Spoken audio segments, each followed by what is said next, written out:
అందరం ఒకసారి పరిశుద్ధ గ్రంథంలో నుండి కొరింథీయులకు రాసిన మొదటి పత్రిక 2వ అధ్యాయం 9-10 వచనాలు చదువుతామండి. ఇందును గూర్చి దేవుడు తన్ను ప్రేమించు వారి కొరకు ఏవి సిద్ధపరిచెనో అవి కంటికి కనబడలేదు, చెవికి వినబడలేదు, మనుష్య హృదయమునకు గోచరము కాలేదు అని వ్రాయబడి ఉన్నది. మనకైతే దేవుడు వాటిని తన ఆత్మ వలన బయలుపరిచి ఉన్నాడు. ఆత్మ అన్నిటినీ దేవుని మర్మములను కూడా పరిశోధించుచు ఉన్నాడు.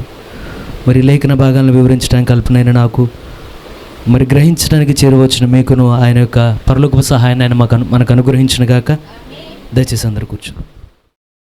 చేరువచ్చిన మీ అందరికీ మహాగణుడు రక్షకుడైన ప్రభువైన యేసుక్రీస్తు నామమున శుభములండి.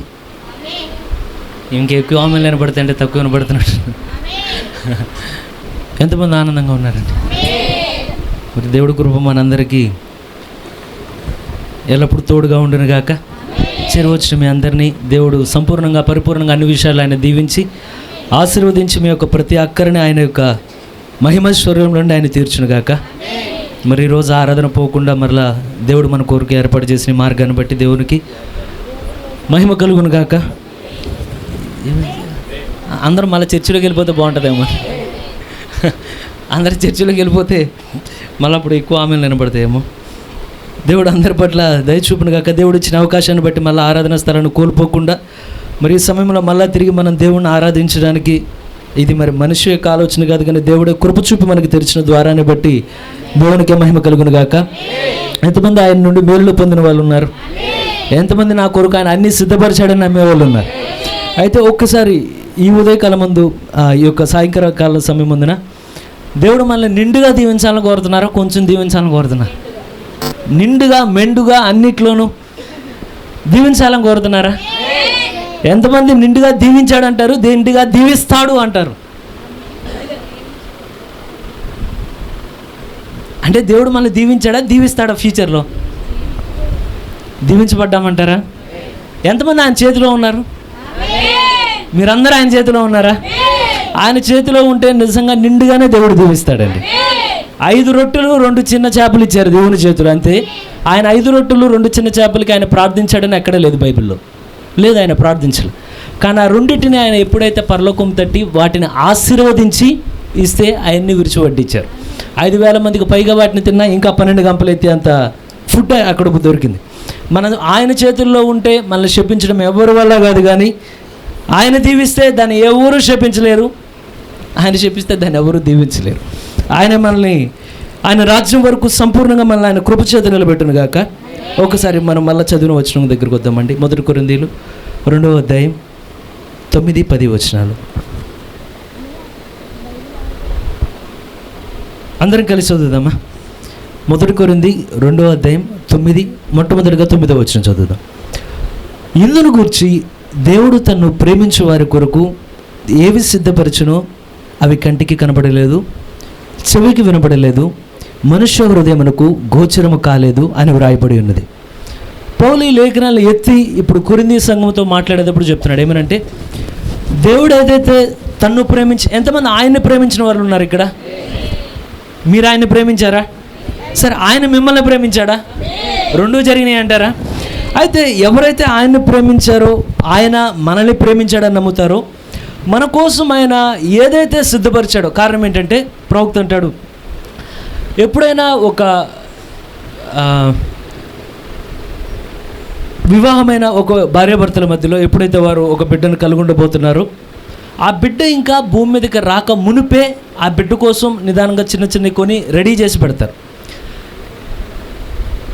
అంటే ఇక సెరాఫ్ రాక మునిపే మా ఇంట్లో ఏం చేశారంటే గ్లౌజులు, సాక్సులు ఏవైతే, అంటే ఇంకా పుట్టలేదు అప్పటికి, కాకపోతే అంటే బాబు పుట్టినా పాప పుట్టినా ఎవరికైనా వేసి అయ్యాయి కాబట్టి అవన్నీ ప్రిపేర్ చేసి ముందుగా పెట్టారు. కారణం ఏంటంటే రాక మునిపే కావాల్సినవి పేరెంట్స్ సిద్ధపరిచి ఉంచుతారు.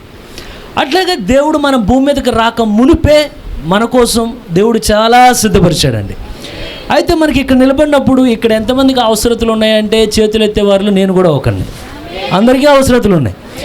కానీ ఎల్లప్పుడూ ప్రవక్త ఏమంటాడంటే, సాతాను మనల్ని ఎప్పుడు చూపేటప్పుడు నీకున్న అవసరత వైపే చూపుతాడు, కానీ దేవుడు నీకు ఏమి ఇచ్చాడనే దాని వైపు ఎన్నడూ చూడనివ్వడు. అంటే నేను ఎన్నడూ చూడనివ్వడు. కారణం ఏంటంటే నువ్వు ఎప్పుడైతే ఒకవేళ అది పిల్లలైనా సరే పేరెంట్స్ వాళ్ళకి ఏమి ఇచ్చారు అనేది గుర్తించగలిగితే వాళ్ళు ఎన్నడూ తిరుగుబాటు చేయరండి. చాలా ఫ్యామిలీస్లో ఏం జరుగుతుందంటే పిల్లలు ఎప్పుడైతే తిరుగుబాటు చేసి నువ్వు అది ఇవ్వలే, నువ్వు అది ఇవ్వలా, నువ్వు వాస్తు ఇవ్వలా, అది ఇవ్వలే, నాకు అది ఇవ్వలే, కానీ వాస్తవానికి అసలు పేరెంట్స్ నుండి మనం ఏం పొందుకున్నాము అనేది గుర్తిస్తే తిరిగి ఎన్నడూ ఆ మాట చెప్పలేం.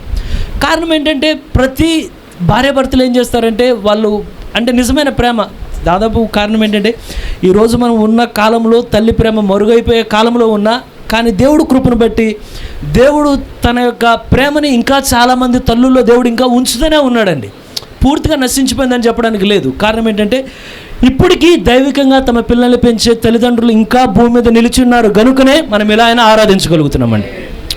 ఎందుకంటే ఒకవేళ నిజంగా దేవుడిని ప్రకారం పెంచగలిగిన తల్లిదండ్రులు లేకుండా ఉంటుంటే ఈ ప్రపంచం పరిస్థితి మరొకలా ఉండేది. అయితే ఎప్పుడైతే ఆ పేరెంట్స్ పిల్లల కోసం అన్నీ ప్రిపేర్ చేస్తారు అంటే అయితే ఒకవేళ మనం వెళ్ళి ఇంట్లోకి వెళ్ళి నువ్వెందుకు నాకు బెంచ్ కారు కొనిపించలేదంటే మనకి ఏది అవసరమో వాళ్ళ స్థితికి తగ్గట్టు మనకి ఇవ్వగలరు కానీ దేవుడికి వీరికో వ్యత్యాసం ఉన్నది. వారికి స్థితికి తగ్గట్టు మాత్రమే ఇస్తారు. కానీ మన దేవుడు ఏ తల్లిదండ్రులు లేనంత సంపన్నుడు అండి. ఆయన సమయానికి ఎంత కావాలంటే అది ఇవ్వగలిగిన దేవుడు ఆయన. అయితే ఎప్పుడైతే ఒకవేళ పిల్లలు తల్లిదండ్రులు వారి కోసం వాళ్ళ సాయశక్తులా ఏం పని చేశారో కానీ గుర్తించగలిగితే ఖచ్చితంగా ఎన్నడూ వారి మీద తిరగబడలేరు. కారణం ఏంటంటే అది వాళ్ళ కళ్ళ ముందు తిరుగుతూనే ఉంటుంది. ఎందుకంటే ఒక తల్లి కష్టపడి పని చేస్తే బిడ్డ దృష్టిలో ఏమైపోయిందంటే మనం ఎవరు చెప్పక్కర్లా. అంటే బిడ్డ దగ్గరికి వెళ్ళి తల్లి పదే నేను ఎంత కష్టపడ్డా అంత నువ్వేమి చెప్పక్కర్లా. నువ్వు ఎప్పుడైతే కష్టపడేది ఆ బిడ్డ చూడడం కానీ ప్రారంభిస్తే ఏదో ఒక రోజున అతను ఆ వయసుకు వచ్చినప్పుడు ఏమైందంటే ఇదంతా కళ్ళ ముందు తిరుగుతూ ఉంటుంది. నేను ఆ రోజు ఇలా ఉన్నప్పుడు కూడా నా తల్లి కష్టపడింది. కానీ కొన్నిసార్లు ప్రవక్త అంటాడు కొన్నిసార్లు తల్లిదండ్రులు కుటుంబంలో ఉన్నంతసేపు బిడ్డలు వాళ్ళు ఏం చేశారో చూడలేరంట. కానీ ఎప్పుడైతే ఆ తల్లిదండ్రులు వాళ్ళు వృద్ధాప్యంలోనికి వచ్చి ఆ వెంట్రుకలన్నీ నెరిసిపోయి వారి ఆయుష్కాలం అయిపోయి వారి కాళ్ళతో ఎప్పుడైతే నలుగురు మోసి ఇంటిలోండి తీసుకువెళ్ళిపోతూ ఉంటే అప్పుడు గుర్తు తెచ్చుకొని ఏడుస్తారంట. ఏమనంటే ఆ రోజు మా కోసం ఇంత సిద్ధపరిస్తే మేము చూడలేకపోయామని. ఎలా అయితే ఒకవేళ ఒక మనిషి గుర్తిస్తే ఎలా ఉంటుందో దేవుడు ఏమనుకుంటాడంటే నీ బిడ్డ నువ్వు చేసిన కష్టాన్ని ఎలా గుర్తించాలని నువ్వు సిద్ధపరిచింది ఎలా గుర్తించాలని కోరుతున్నావో దేవుడు ఏమంటాడంటే నేను నీ కొరకు ఏం సిద్ధపరిచా కూడా నువ్వు కూడా దాన్ని చూడు ఒకసారి. ఎంతమంది కల్వరు వైపు చూడాలని కోరుతున్నారు? ఎందుకంటే నీ కొరకు నా కొరకు సమస్తం ఎక్కడ వేల చెల్లించబడింది అంటే కల్వరులోనే వేల చెల్లించబడిందని. ఎంతమంది ఇక్కడ ఆరోగ్యం కోరే వాళ్ళు ఉన్నారు? మీలో నేను కూడా ఒకండి. కారణం ఏంటంటే ఆరోగ్యం దేవుడు ఆల్రెడీ సిద్ధపరిచే ఉంచాడు దాన్ని. ఇప్పుడు మనం కల్వరు ముందు నిలబడి ప్రభువా నువ్వు ఇది ముందుగా సిద్ధపరిచావు కనుక మేము ఇది మాకు కావాలని మేము కోరుతున్నామయ్యా. అయితే ఎలా అయితే ఈ తల్లిదండ్రుల మధ్యలో బాంధవ్యం ఉంటుందో ప్రతిదీ ఏమంటే దేవుడు కాకపోతే తల్లిదండ్రులు కష్టపడిన దానికి దేవుడు చేసేదానికి కొంత వ్యత్యాసం ఉంటుందండి. తల్లిదండ్రులు కష్టపడేది కొన్నిసార్లు మీ కళ్ళ ముందు కనబడుతుంది. ఇది ఎవరికి అర్థమైందంటే ఊర్లో వాళ్ళందరికీ అర్థమైన అర్థం కాకపోయినా ముందు ఇంట్లో ఉన్నోడికి అర్థం అవ్వాలి. అంతే కదా? మీరు ఎంతమంది కోరుతారు మీ పిల్లలు మీ కష్టం మీ పిల్లలు అర్థం చేసుకోవాలని? అయితే ఎలా అయితే మీరు ఇలా కోరుతారో ఈ లేఖనాలు కానీ మీరు గమనిస్తే ఇక్కడ పౌలు ఏమంటున్నాడంటే వాస్తవానికి పౌలు ఇక్కడ 2 కార్యాలు ఎత్తి చెప్పి మాట్లాడతాడు ఈ 1 కొరింథీ 2వ అధ్యాయంలో. 1 దేవుని యొక్క జ్ఞానాన్ని గురించి మాట్లాడతాడు, 2 దేవుని యొక్క శక్తిని గురించి మాట్లాడతాడు. ఎంతమంది జ్ఞానాలు ఎన్ని రకాలు ఉంటాయండి? జ్ఞానాలు ఎన్ని రకాలు ఉంటాయి? 3. 1 పైనుండి వచ్చే జ్ఞానం ఒకటి ఉంటుంది, పరలోకపు జ్ఞానం. అది నిన్ను ఎప్పుడు మనం పరలోకపు జ్ఞానం కలిగి ఉంటే అది ఎప్పుడు ఎక్కడికి నడిపిస్తుంది అంటే తిరిగి పరలోకానికే నడిపిస్తుంది. అది 2వ జ్ఞానం ఉంటుంది, అది కింద నుండి వచ్చిన జ్ఞానం, అది మానవుల జ్ఞానం, అది ఎల్లప్పుడూ ప్రకృతిని చెడగొడతా ఉంటుంది. ఇంకో జ్ఞానం ఉన్నది, అదేంటంటే సహజమైన జ్ఞానం, అంటే కామన్ సెన్స్. కారణం ఏంటంటే ఇప్పుడు మనం బండి మీద వెళ్తున్నాం, ఎవరో అడ్డొచ్చారు, మనం ఆటోమేటిక్గా ఏం చేయాలి? దీనికి మన పరలోకపు జ్ఞానం కలిగి ఉండక్కర్లా, పాతాళపు జ్ఞానం కలిగి సహజమైన జ్ఞానం అంటే కామన్ సెన్స్ ఉండాలి. కానీ ఇక్కడ పౌలు ఏమన్నాడంటే అనేకమైన జ్ఞానాలు ఉన్నాయి. ఏదైతే లోకంలో నుండి వచ్చిన జ్ఞానం ఉంటే లోకంలో జ్ఞానం ఎప్పుడు ఏం కోరుతుందంటే కారణాలు కోరుతుంది, టెక్నాలజీ కోరుతుంది, ఇవన్నీ కోరుతుంది. కానీ ఎప్పుడైతే దేవుని నుండి వచ్చిన జ్ఞానం ఎన్నడూ కారణాలు అడగదండి. అది కేవలం దేని మీద ఆధారపడి ఉంటుందంటే విశ్వాసం మీద మాత్రమే ఆధారపడి ఉంటుంది. అది 2వదిగా దేవుని యొక్క శక్తిని గురించి మాట్లాడతాడు పౌలు. కారణం ఏంటంటే ఈ కొరింథీ సంఘంతో మాట్లాడేటప్పుడు అంటాడు, ఓ సంఘమా నేను మీతో మాట్లాడినప్పుడు నేను ఎప్పుడైతే మీ మధ్యలో ప్రీచింగ్ చేస్తున్నానో మీ మధ్యలో వాక్యం చెప్తున్నానో నేను వాక్యం చెప్పేటప్పుడు మీ మధ్యలో కామెడీలు చేయట్లా. పౌలు చెప్తున్నాడు ఏమంటే హాస్యాస్పదంగా. కారణం ఏంటంటే ప్రవక్త ఏమంటాడంటే ఈ రోజున ప్రీచర్స్ పరిస్థితి ఎంతమంది నిజమైన సేవకులు మనకు ఉండాలని ఎప్పుడు కోరుతారండి? కారణం ఏంటంటే పొరపాట్లు ఉన్నా సరే నిజమైన సేవకుడు ఏం చేస్తాడంటే ఎల్లప్పుడు వాక్యాన్ని మాత్రమే చూపుతాడు. కోరి ఏ ఆత్మనే పాతాళానికి పంపించలేడు. కానీ ఎప్పుడు ఏమనుకుంటాడంటే నేను ఒక్కడనే పరలోకానికి కాదు, నాతో పాటు ఉన్నవారు కూడా పరలోకానికి నాతో పాటు రావాలని కోరుతాడు.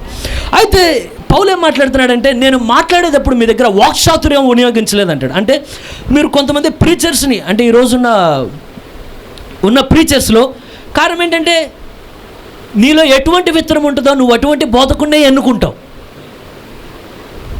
అర్థమైందా అండి? కారణం ఏంటంటే ఈ రోజున ఇదే నిజమైన వర్తమానం అని తెలిసినా చాలామంది వర్తమానంలోనికి రాలేరు. కారణం ఏంటంటే ఈ వర్తమానం ఖచ్చితంగా ఎలా ఉంటుందంటే రంపంతో కోసినట్టు ఉంటుంది జీవితాల్ని. కానీ ఎప్పుడైతే ఈ వర్తమానం వారు స్వీకరించాలంటే ముందుగా వారికి సత్యాన్ని కూర్చున్న ఒక అనుభవం అనేది వాళ్ళకు ఉండాలి. ఏమనంటే ముందు ఆ విత్తనం లేకుండా ఈ వర్తమానాన్ని ఎవరు స్వీకరించలేరు.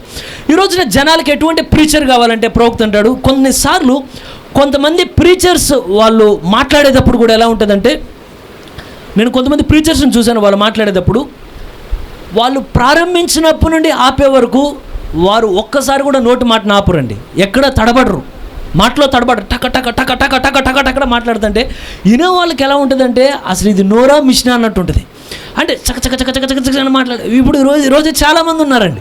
నేను అంటే కొంతమంది పేర్లు ఇది బహిరంగంగా చెప్పకూడదు, కానీ కొంతమంది ప్రీచర్స్ వాళ్ళు ప్రీచ్ చేస్తే, డినామినేషన్ ప్రీచర్స్ అంటే సంఘశాఖలో ఉన్నవారు ప్రీచ్ చేస్తే నేను ఆశ్చర్యపోయా కొన్నిసార్లు వారి మాటని. అసలు వీరు మాట్లాడే మాట ఎంత ఆకర్షణీయంగా ఉంటుందంటే ఎంటర్ మెసేజ్లోకి వచ్చేసరికి ప్రీచింగ్ ఒకలా ఉంటుంది. రావాలని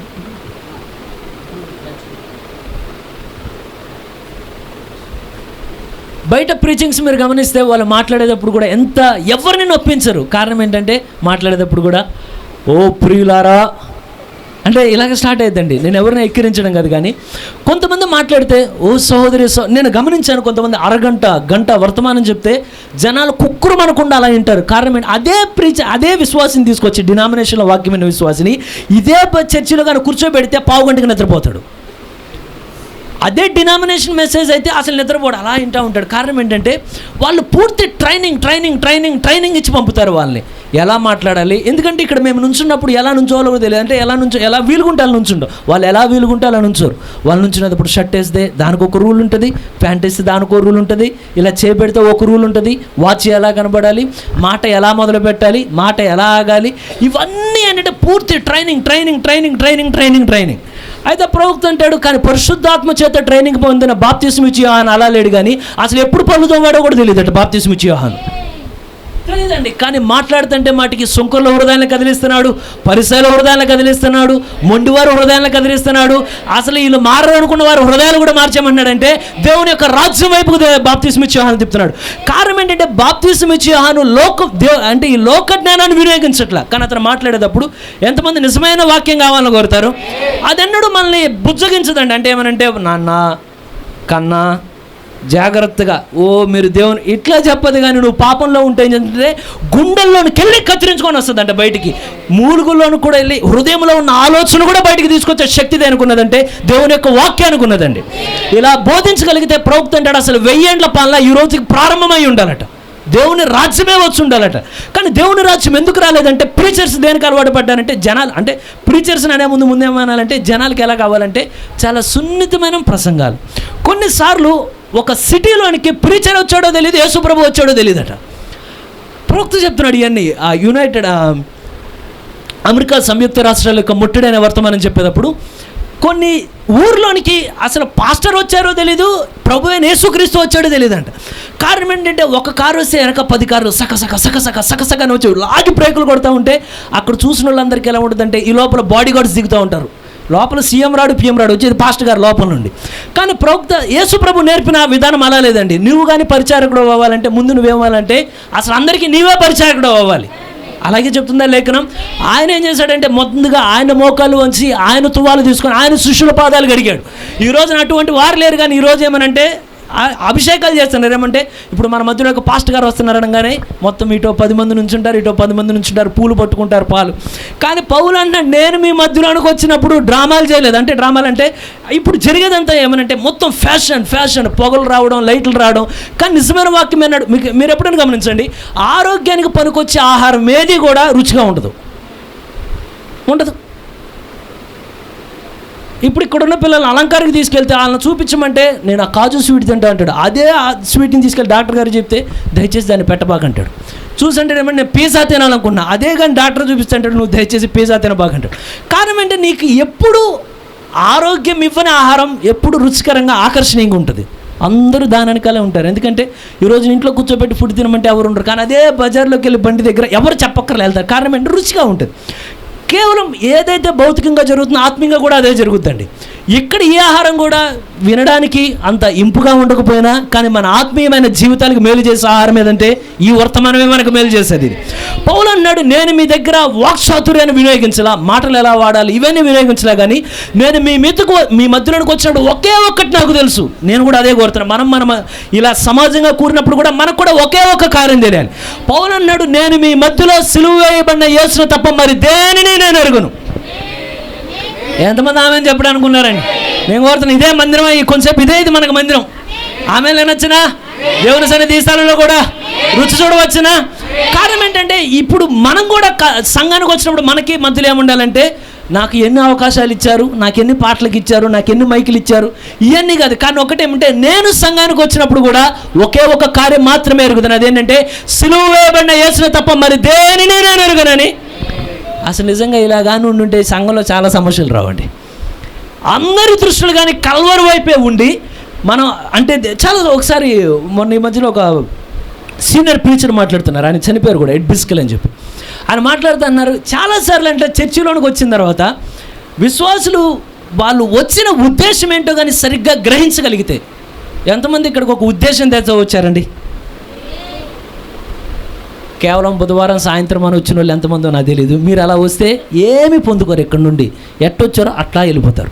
కానీ ఒక ఉద్దేశం చేత వచ్చి, ప్రభువా నేను అవసరతలో ఉన్నా, ప్రభువా నేను నీ ఆత్మచేత నింపబడాలని కోరుతున్నా, ప్రభువా నువ్వు నాతో మాట్లాడాలని ఉద్దేశం చేతగా నువ్వు వస్తే, ఆయన చెప్పిన మాట బాధ తాకింది. ఏమనంటే ఎంతమంది అయితే సంఘములో సమస్యల చేత ఉన్నారో కానీ నిజంగా బలిపీఠం మీద నుండి వచ్చిన మాటను కానీ వాళ్ళు కానీ ప్రభువా ఇది సేవకుని మాట కాదు నీ మాట అని చేర్చుకోగలిగితే అసలు సంఘంలో సమస్యలు కుటుంబాల్లో ఉండకుండా పోతాయట. కానీ మనకి జరిగే ప్రప్రదమైన మిస్టేక్ ఏంటంటే సేవకుడు మనకు నచ్చింది మాట్లాడితే ఏమంటామంటే దేవుడు నాతోనే మాట్లాడాడు ఈరోజు, దేవుడు నాతో. అదే కానీ మన రివర్స్లో జరిగింది అనుకోండి, అప్పుడేమంటామంటే దేవుడు నాతో మాట్లాడగలదు, పాస్టర్ గారు నన్నే టార్గెట్ చేశారండి. కానీ ఇప్పుడు ఎంతమందికి అర్థమవుతుందో, కానీ మనం మందిరానికి వచ్చినప్పుడు కూడా ఒకటి ఏమంటే ప్రభువా మేము దేనిని ఎరుగో మీ మందిరానికి వస్తే సిలువ వేయబడిన యేసును తప్ప బలిపీఠం మీద మరి దేనిని మేము చూడట్లేదు. కానీ ఎంతమంది చెప్పగలరు నాతో పాటు, ప్రభువా సిలువ వేయబడిన యేసును మాత్రమే మేము ఎరుగుదామయ్యా, మా సొంత ఆలోచన మాకొద్దు, మా సొంత తలంపులు మాకొద్దు, మాకొచ్చే అభిప్రాయాలు మాకొద్దు, మేము అనుకున్న కోరికలు మాకొద్దు, కానీ మేము కల్వరి కోసం మాత్రమే వచ్చామంటే నువ్వు ఇక్కడ నుండి వెళ్ళేటప్పుడు ఖచ్చితంగా ఏదో ఒకటి పొందుకొని ఈ స్థలం నుండి వెళ్తావట. ఎంతమంది పొందుకుందామని కోరుతున్నారు. అయితే ఎప్పుడైతే దేవుని జ్ఞానం, దేవుని శక్తి, దేవుని జ్ఞానం, దేవుని శక్తి అని మాట్లాడుతున్నాడు, ఎంతమంది దేవుని శక్తి ఏంటో తెలుసుకోవాలని కోరుతున్నారు? మన శక్తి కన్నా దేవుని శక్తి గొప్పదే కదా, మన బలం కన్నా దేవుని బలహీనత గొప్పదే కదా. పౌలు అసలు ఎలా మాట్లాడతాడంటే మీ బలము కన్నా దేవుని యొక్క బలహీనత ఇంకా శక్తివంతమైనది. ఎంతమంది మన జ్ఞానం కన్నా ఆయన జ్ఞానం గొప్పదని కోరుతున్నారు? అవునా? ఇంతకంటే దేవుని జ్ఞానం ఏంటి, దేవుని శక్తి అంటే ఏంటండి?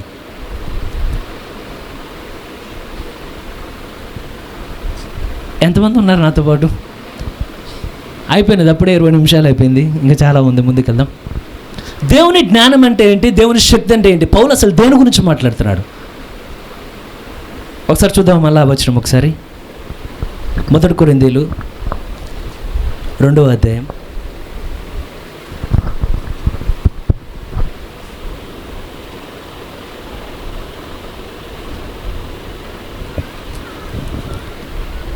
ఒకసారి 2వ అధ్యాయం 4వ వచనం చదువుతాము.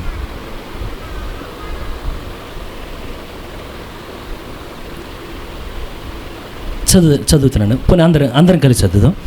మీ విశ్వాసము మనుషుల జ్ఞానమును ఆధారము చేసుకొనక దేవుని శక్తిని ఆధారము చేసుకుని ఉండవలనని.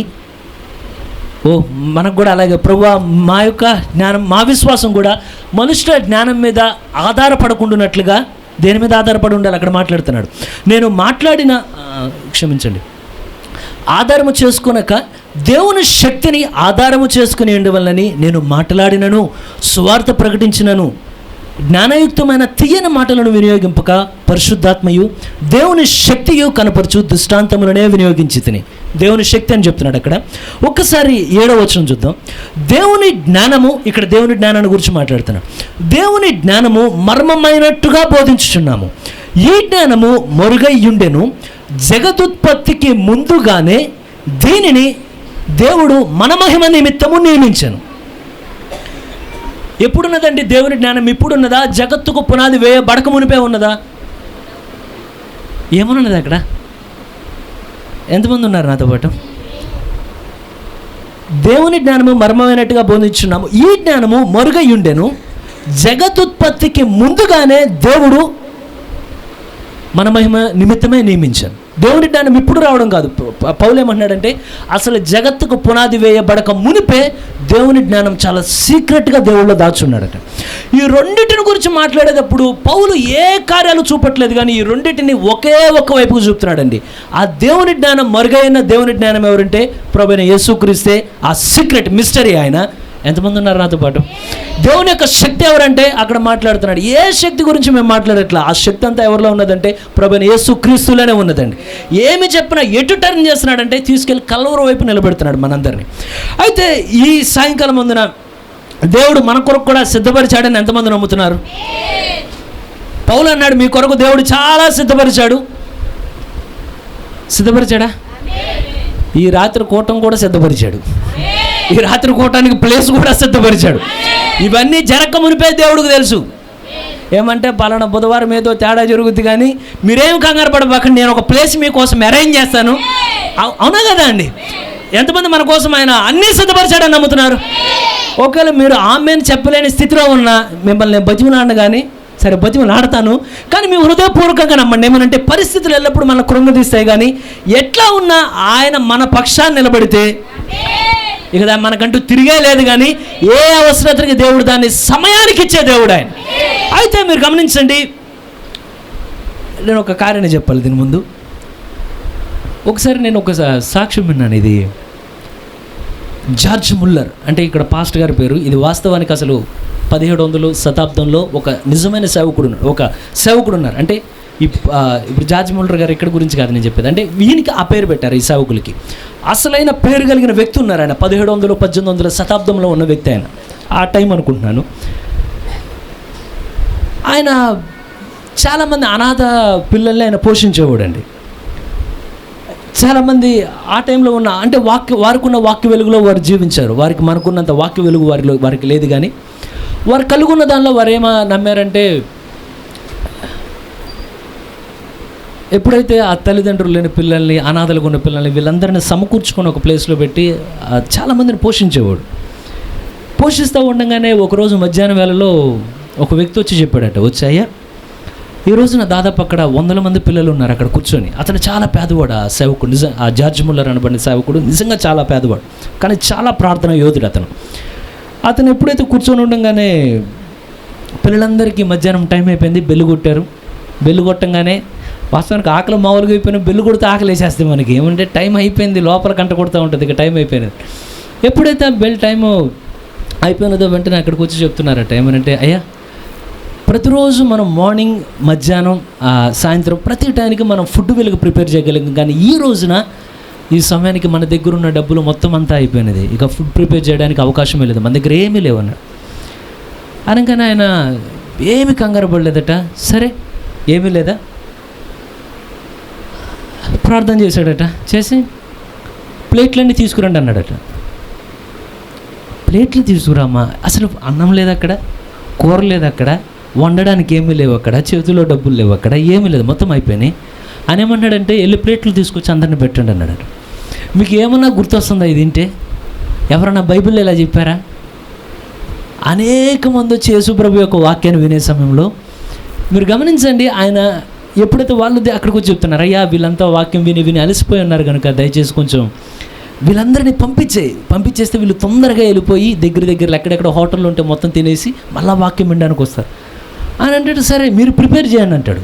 మేము ప్రిపేర్ చేసేది ఎక్కడ ప్రభువా, వేల మంది అక్కడ కూర్చొని ఉంటే 5 రొట్టెలు మా దగ్గర ఇంతే, 2 చిన్న చేపలు ఏ ఉన్నాయంటే మీరు గమనించండి, ఆయన చేసిన కార్యం మొట్టమొదటిగా రొట్టెలను విస్తరింపజేయాల, కానీ మొట్టమొదటిగా ఏమన్నాడంటే ఆ రొట్టెలు అట్లాగే పట్టుకున్నాడు. శిష్యులు చూస్తున్నారు, ఎన్ని రొట్టెలు ఉంటే 5 రొట్టెలు అక్కడే ఉన్నాయి, 2 చిన్న చేపలు అక్కడ ఉన్నాయి, ఇవన్నీ ఇలాగ ఉన్నాయి, ఏం మార్చట్లేదు ఆయన. అలాగే పెట్టి మీరంతా వెళ్ళి జనాలు కూర్చోబెట్టండి అన్నాడు. అంటే ఇది మీకు ఎలా ఉంటుందంటే, నుంచూరి చెప్పేవాడు ధైర్యం ఒకలా ఉంటే ముందు వీళ్ళందరూ కూర్చోమనేవాడు ధైర్యం ఒకలా ఉండాలి. ఒకసారి నాకు తెలిసి హేమ సహోదరు మ్యారేజ్లో అనుకుంటా, అందరికీ యూనిఫామ్ వేశారు. యూనిఫామ్ వేస్తే అందరం అక్కడ తిరుగుతుంటే వాళ్ళు మమ్మల్ని ఏమనుకున్నారంటే క్యాటరింగ్ చేస్తామనుకున్నారు మా అందరినీ. అనుకొని ఒక లైన్లో పాపం వీళ్ళకి అప్పటికి మనకి పెద్ద ప్రణాళిక లేదు, మనమంతా చేసిన వాళ్ళం కాదు, వందల మందిలో వచ్చేసారు.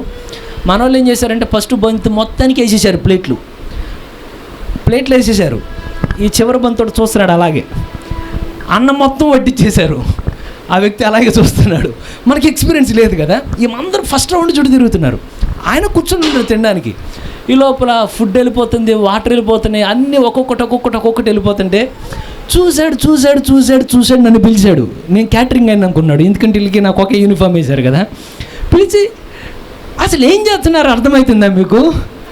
నాకు నుండి కూర్చొని చూస్తున్నా, వాళ్ళకి ప్లేట్ పెట్టారు, నాకు ప్లేట్ పెట్టారు, వాళ్ళకి అన్నం పెట్టారు, ఇదంతా ఒకే బంతి. మళ్ళా కారణం ఏంటంటే ఇప్పుడు ఎవరు తిట్టించుకుంటారంటే అక్కడ వడ్డించేవాడు, వండిన వాళ్ళు తిట్టించుకోరు, వడ్డించేవాడు తిట్టించుకుంటాడు. ఇక్కడ ఇప్పుడు ఈయన ఏమన్నాడంటే, యేసుప్రభు మీరు వెళ్ళి అందరిని కూర్చోబెట్టున్నాడు. కూర్చోబెట్టిన తర్వాత పెట్టకపోతే యేసుప్రభుని తిట్టరాలు, వెళ్ళి శిష్యులు తిడతారు. అక్కడ ఎంతమందికి అర్థమైంది నేను చెప్పేది?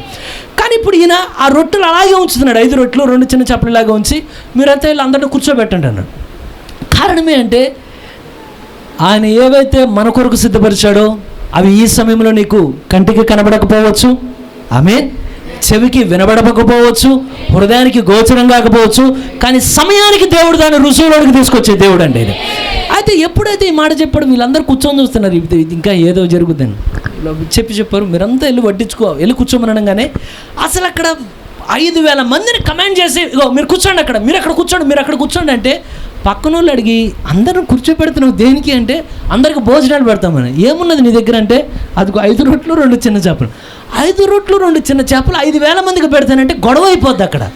కానీ అక్కడ ఏమైనదంటే దేవుడికి ఏదో ఒక కార్యం గురించి ముందే అవగాహన ఉన్నది కనుక మనం ఏం చేయాలంటే ఆయన ఏది చెప్తే ఆయన మాట చొప్పున మనం చేస్తే చాలండి.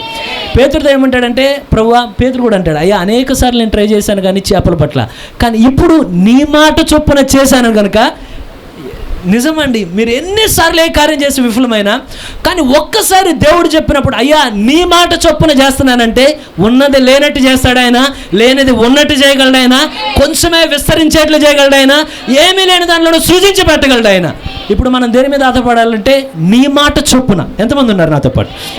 అయితే మీరు గమనించండి, ఎప్పుడైతే ఈ జార్జ్ ముల్లర్ గారు ఆయన ఆ సేవకులు ఎప్పుడైతే వడ్డించమని చెప్పారో మొత్తం ప్లేట్లు పెట్టమనగానే టప మొత్తం ప్లేట్లన్నీ పెట్టేశారట.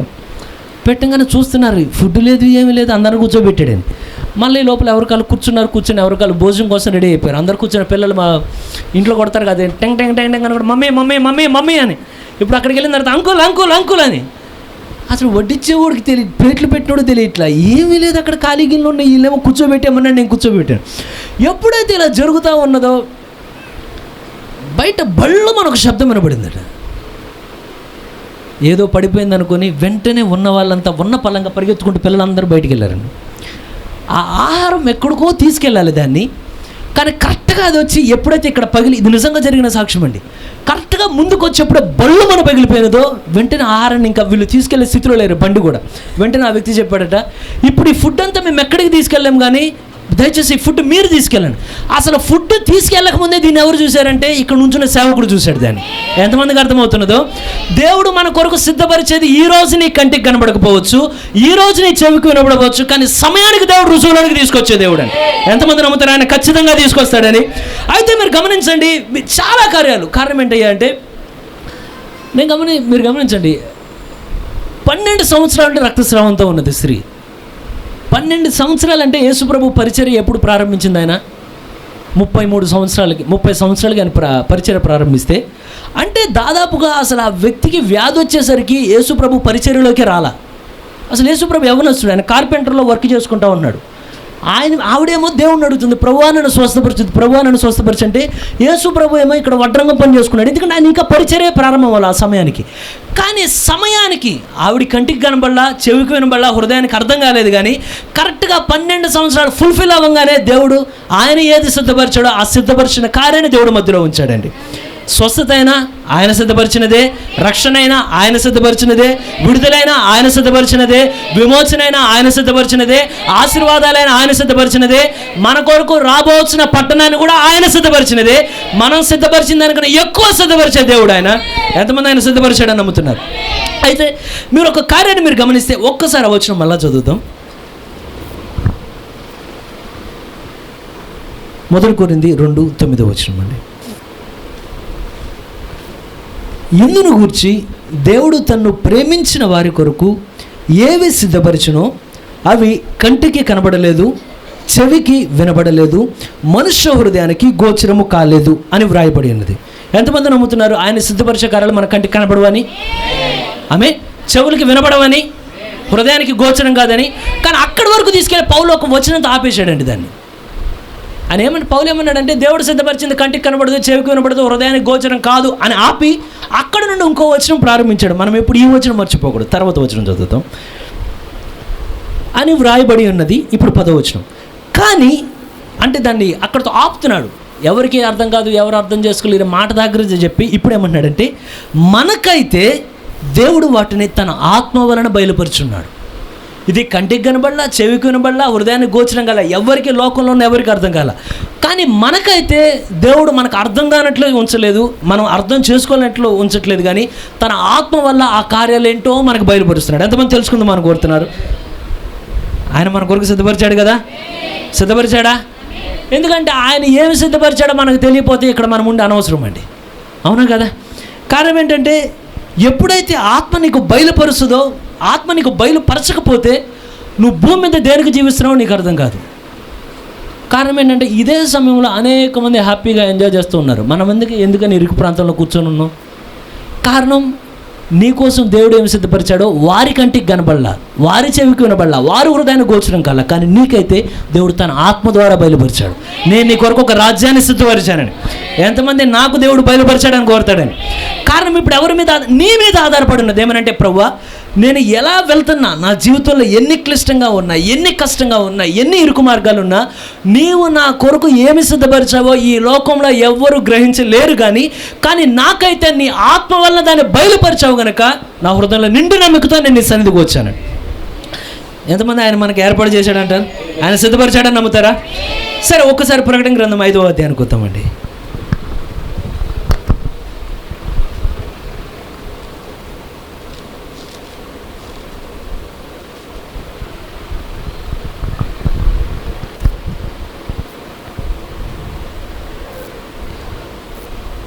ఒక్కసారి 5వ అధ్యాయం 1వ వచనం చదువుదాం. ఎంతమంది దగ్గర బైబిల్స్ ఉన్నాయండి? అందరం కలిసి చదువుదామా? ప్రకటన గ్రంథం 5వ అధ్యాయం 1వ వచనం. మరియు లోపటను వెలుపటను వ్రాత కలిగి, చదువుతున్నారా? 7 ముద్రలు గట్టిగా వేసుకున్న ఒక గ్రంథము సింహాసనమందు ఆసనుడై ఉండువాని కుడి చేత చూచితిని. మరియు దాని ముద్రలు తీసి ఆ గ్రంథము విప్పుటకు యోగ్యుడైన వాడెవడని బలిష్ఠుడైన ఒక దేవదూత బిగ్గరగా ప్రచురింపగా చూచితిని. ఆ గ్రంథంతో మనకేమైనా సంబంధం ఉందంటారా? అదేంటంటే ఆ గ్రంథంతో మనకేమైనా సంబంధం ఉందా? మాట్లాడుతుంది. టబర్నకల్ ఆఫ్ జీసస్ క్రైస్ట్ చర్చికి మీకు ఏమైనా సంబంధం ఉందా? ఇదేంటండి ఇది ఎవరో చర్చిలాగా? మన చర్చినే కదా ఇది. ఇదేదో అదేదో పెద్ద ఊర్లో చర్చి మీకు తెలుసు అంటే తెలియదు అనండి. సురేష్ పాస్టర్ గారికి మీకేమైనా సంబంధం ఉందా? సరే, డీకన్స్కి మీకేమైనా సంబంధం ఉందా? అసలు మీ ఇంట్లో వాళ్ళకి మీకేమైనా సంబంధం ఉందా? మీ ఆధార్ కార్డుకి మీకు సంబంధం ఉందా? ఉందా లేదండి? మీ ఆధార్ కార్డుకి మీ సంబంధం ఉంది కదా. సరే, మీ ఆస్తికి మీకు సంబంధం ఉందా? ఇదేంటి మీ ఆస్తికి మీ సంబంధం లేదా?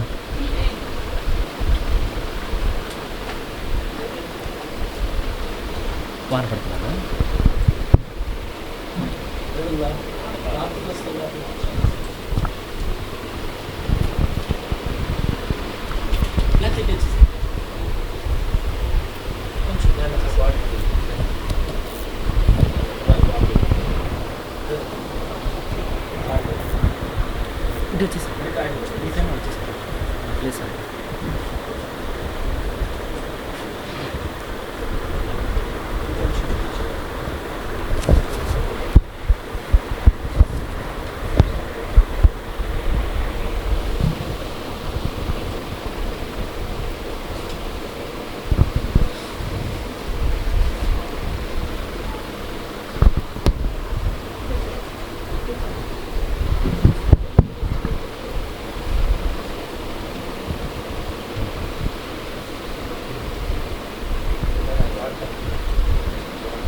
వాళ్ళలో తడిసిపోకుండా దేవుడు ఇది కూడా సిద్ధపరిచాడండి మనకి. ఎందుకంటే అందరూ వాళ్ళలో తడిసిపోక అన్నీ ఆయనే సిద్ధపరిచే దేవుడు ఆయన. ఎంతమంది ఈ గ్రంథంతో మనకు సంబంధం ఉందంటారు? విమోచన గ్రంథంతో ఉందంటారా? ఎందుకంటే మీ ఆధార్ కార్డుకి మీకు సంబంధం ఉందా? ఉంది కదా. మీ ఆస్తికి మీకు సంబంధం ఉందా? మీ ఆస్తి ఎవరిని తీసుకెళ్ళిపోతుంటే నుంచొని చూడరు. ఏమంటే ఇది మా ఇల్లు ఏంటి నువ్వు లోపలికి వస్తున్నావు, మనల్ని అడిగాడు ఏంటి లోపలికి, ఇల్లు మాది. నీకు ప్రతిదాంతో సంబంధం ఉన్నట్లే అసలు నీకు దేంతో సంబంధం ఉన్నా లేకపోయినా ఈ విమోచన గ్రంథంతో ఖచ్చితంగా నీకు ఒక సంబంధం అనేది ఉండి తీరాలండి. ఎవరికి ఉంటుందయ్యా అంటే ఆ గ్రంథంలో నీవు ఉంటే ఖచ్చితంగా నీకు ఆ సంబంధం ఉండి తీరుతుంది. ఇప్పుడు ఇది యోహాను మాత్రమే కాదు, మనం కూడా నిలబడి చూస్తున్నాం ఎక్కడ? పరలోకంలో. ఓ ప్రభా, ఈ గ్రంథాన్ని విప్పడానికి ఎక్కడైనా వాడు ఎవడైనా ఉన్నాడా అని అందరు అరిచేటప్పుడు మనం కూడా చూస్తున్నాం. ఏమనంటే ప్రభు నా పేరు కూడా ఆ గ్రంథంలో ఉన్నదయ్యా. అయితే ఒకసారి చదువుదాం. అయితే పరలోకమందు కానీ భూమి మీద కానీ భూమి క్రింద కానీ ఆ గ్రంథము విప్పుటికైనను చూచుటికైనను ఎవరికి శక్తి లేకపోయాను. ఆ గ్రంథము విప్పుటికైనను చూచుటికైనను యోగ్యుడు ఎవడనూ కనబడునందున నేను బహుగా ఏడ్చుచుండగా. ఎంతమంది ప్రకటన గ్రంథం 5వ అధ్యాయం చదివి అసలు ఏడ్చిన వాళ్ళు ఎవరిని ఉంటారా? ఏడుస్తాం. ఎప్పుడంటే నిజంగా దానిలో ఎన్ని దీవెనలు ఉన్నాయో తెలిస్తే నిజంగా కన్నీరే వస్తుందండి. ఎందుకంటే మనకి తెలియక మునిపే దేవుడు ఒక కార్యాన్ని అక్కడ సిద్ధపరిచి ఉంచాడు ముందుగానే ఆయన. అయితే ఆ పెద్దలలో ఒకడు ఏడవకము, ఇదిగో దావీదునకు చిగురైన యూదా గోత్రపు సింహము 7 ముద్రలు తీసి ఆ గ్రంథము విప్పుటికై జయము పొందినని నాతో చెప్పాను. అయితే మీరు కొంచెం కింద వచ్చిన కొద్దాం. ఎప్పుడైతే ఆ గ్రంథాన్ని తీయబడినదో, ఆ గ్రంథం విప్పబడినదో, ఎప్పుడైతే ప్రభువైన యేసుక్రీస్తు వారి మధ్యలోనికి వచ్చి ఆయన వధించబడిన గొర్రెపిల్లగా ఆయన వారి మధ్యలోనికి వచ్చిన తర్వాత ఆ గ్రంథాన్ని ఆయన తీసుకున్నాడు మనకు తెలుసు. తీసుకున్న తర్వాత మీరు కానీ 9వ వచనం నుండి చదివితే ఇక్కడ స్తుతులు ప్రారంభమవుతున్నాయి. ఆ పెద్దలు నీవు ఆ గ్రంథమును తీసుకొని దాని ముద్రలను విప్పుటకు యోగ్యుడవు, నీవు వధింపబడిన వాడవై నీ రక్తం ఇచ్చి ప్రతి వంశములో ఆయా భాషలో మాట్లాడు వారిలోను, తెలుగు మాట్లాడేవారు, హిందీ మాట్లాడేవారు, ఉర్దూ మాట్లాడేవారు, ఇంగ్లీష్ మాట్లాడేవారు, మనం కూడా ఉన్నామండి దాంట్లో. ఆయా భాషలో తెలుగు భాష కూడా ఒక భాష. దాంట్లో ప్రతి ప్రజలోను ప్రతి జనములోను దేవుని కొరకు మనుషులను కొని మా దేవునికి వారిని ఒక రాజ్యముగాను యాజకులుగాను చేసితివి. ఇక్కడ ఉన్నారా రాజులైన యాజక సమూహం ఎవరైనా? అయితే గనుక వారు భూలోకమందు ఏలుదురని క్రొత్త పాట పాడుదురు. మరియు నేను చూడగా సింహాసనమును జీవులను పెద్దలను ఆవరించిన అనేక దూతల స్వరములు వినబడను, వారి లెక్క కోట్ల కొలదిగా ఉండెను. వీరందరూ స్తుతులు తెలుపుచున్నారు. మీరు యెషయా యొక్క దర్శనం ఎంతమంది ఎరిగిన వారు ఉన్నారు? యెషయా ఎప్పుడైతే నిరాశతో వెళ్ళి ఆ యొక్క మందిరంలోనికి వెళ్ళి అడుగుతున్నాడు, అయ్యా నేను ఎంతో ఉజ్జయ మీద ఆధారపడి ఉన్నాను, కానీ ఉజ్జయ యొక్క ప్రాణం ఎప్పుడైతే ఉజ్జయ కుష్ఠరోగం చేత మొత్తపడ్డాడు అని ఎప్పుడైతే దేవుని సన్నిధిలోనికి వెళ్ళినప్పుడు, ఎప్పుడైతే దేవుడు ఉజ్జయకి ఆ యొక్క పరలోకపు దర్శనం చూపిస్తున్నప్పుడు అక్కడ శరాపులు ఒకటే పాడుతున్నారండి. నువ్వు యోగ్యుడు అని పాడట్లా, నీకు స్తుతి అనబడట్లా, కానీ వారు పాడుతున్నది ఏంటంటే పరిశుద్ధుడు పరిశుద్ధుడు పరిశుద్ధుడు పరిశుద్ధుడు పరిశుద్ధుడు అని. కానీ ఇక్కడ పరిశుద్ధుడు పరిశుద్ధుడు పరిశుద్ధుడు కాదు, ఇక్కడ అసలు సాంగే మారిపోతుంది, ఆరాధన మారిపోతున్నది. ఎంతమంది మన ఆరాధన కూడా మారాలని కోరుతున్నారు? దేవుడి దగ్గరకు వచ్చినప్పుడు ఒక ఆరాధన ప్రారంభం ఎలా ఉంటుందంటే, అయ్యా నువ్వు నాకు ఆరోగ్యం ఇచ్చినందుకు వందనాలు, అయ్యా నువ్వు నాకు ఈ చిన్న ఇబ్బందులు. కానీ ఇప్పుడు నీ ఆరాధన ఏమైనా ఉంటుందంటే, ప్రభువా నా అంతరంగాన్ని మీరు కొనినందుకు వందనాలయ్యా, నా ఆత్మ కొరకు నువ్వు మూల్యం చెల్లించినందుకు వందనాలయ్యా.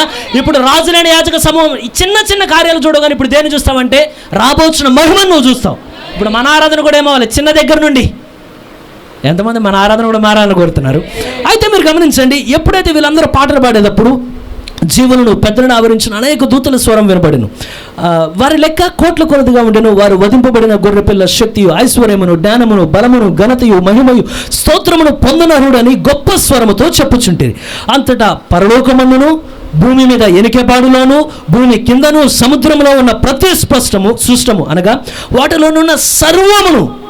మీరు గమనించండి, కేవలం మనుషులే కాదు, ఇక్కడ సర్వం సృష్టి మొత్తం ఒక్కసారిగా చేతులెత్తి దేవుని ఆరాధించడం ప్రారంభించింది. ఎంతమంది ఉన్నారండి? ఇది నీకు సంబంధిస్తే నువ్వు కూడా చేతులెత్తి ఆరాధిస్తావు. అధ్యాయంలో నేను భాగమునైనా నేను చేతులెత్తి ఆరాధిస్తున్నా. అయితే గమనించండి, అక్కడ ఏమనుంటుందంటే, సింహాసనాసీనుడై ఉన్న వానికిని గొర్రె పిల్లకును స్తోత్రమును ఘనతయు మహిమయు ప్రభావమును యుగయుగములు కలుగును గాక అని చెప్పగా వింటిని. ఆ 4 జీవులు ఆమేనని చెప్పగా ఆ పెద్దలు సాగిలపడి నమస్కారం చేసిరి. వారు ఇప్పుడు కిరీటాలతో కూడా లేరండి, కిరీటాలు కూడా ఆయన పాదాల దగ్గర విసిరారు. ఏమంటే, ఘనత మాకు కాదయ్యా, ఘనత నీకేనాయనా, మహిమ మాకు కాదు, మహిమ నీకేనాయనా, దేనికి మేము యోగ్యులం కాదు కానీ సమస్తానికి నీవే యోగ్యుడు అయ్యా. అయితే గమనించండి, మీకు కానీ అసలు ఇక్కడ ఎంతమంది నిజంగా బుక్ విమోచించబడినందుకు ఆనందించే వాళ్ళు ఉన్నారు? ఇక్కడ ఉన్నారా అండి? అయితే నేను ఒక కార్యం అడుగుదాం అనుకున్నా. బుక్ విమోచించబడితే మీకేమేమి ఆశీర్వాదాలు వచ్చినాయి? చాలా సింపుల్. ఒకప్పుడు మనం నిత్య జీవానికి వారసులం కాదు, ఆదాము చేసిన పాపానికి. కానీ ఈ రోజున మనం నిత్య జీవానికి వారసులు. మనం ఎంతమంది దాన్ని బట్టి ఆనందించేవాళ్ళు. కారణం ఏంటంటే, మీ లైఫ్ టైం ఎంత అండి? బయట చాలా ప్రయత్నిస్తున్నాం. నేను 100 సంవత్సరాలు జీవించాలంటే ఎట్టా? నువ్వు ఎన్ని ఎక్సర్సైజులు చేసినా, ఎంత ఆరోగ్యం గురించి చూసుకున్నా, బండి వచ్చి టుపుక్కుమందంటే ఏమైతే తెలియదు. నేను అదే అనుకున్నా, హెల్త్ గురించి ఎంత జాగ్రత్తలు తీసుకొని బండి మీద వెళ్తే ఏదో ఒకటి గుద్దితే ఏం చేస్తారు? కానీ మన లైఫ్ స్పాన్ ఇక్కడ కాదు. మన లైఫ్ స్పాన్ ఎక్కడ ఉన్నదంటే, ఇది కేవలం నెగిటివ్ మాత్రమే. అంటే ఫోటో, ఇది పాత ఫోటోలు ఏమైందంటే ఫోటోకు ముందు నెగిటివ్ వచ్చేది. ఇప్పుడు మనం ఎక్కడున్నా ఉంటే నెగిటివ్ మాత్రమే, నెగిటివ్ క్లారిటీ ఉండదండి. కానీ ఒరిజినల్ ఫోటో వచ్చిన తర్వాత ఒరిజినల్ కలర్ కనబడుద్ది. అప్పుడు నువ్వు దేహంతో ఉంటే మహిమదేవంతో అక్కడ నిలబడి ఉంటావు. మరణాన్ని మీద ఏలుబడి చేయలేదు, రోగం ఏలుబడి, అసలు ఫ్యూచర్లో ఉన్నది మన అసలు స్టోరీ మొత్తం అక్కడ. అయితే ఇక్కడ ఈ స్తుతి నువ్వు చెప్పాలంటే నీకు నిత్య జీవాన్ని గురించిన హక్కు ఉన్నది. ఇప్పుడు భూమి మీద ఏలుబడి చేసే హక్కు ఉన్నది ఈ గ్రంథం విమోచించబడితే.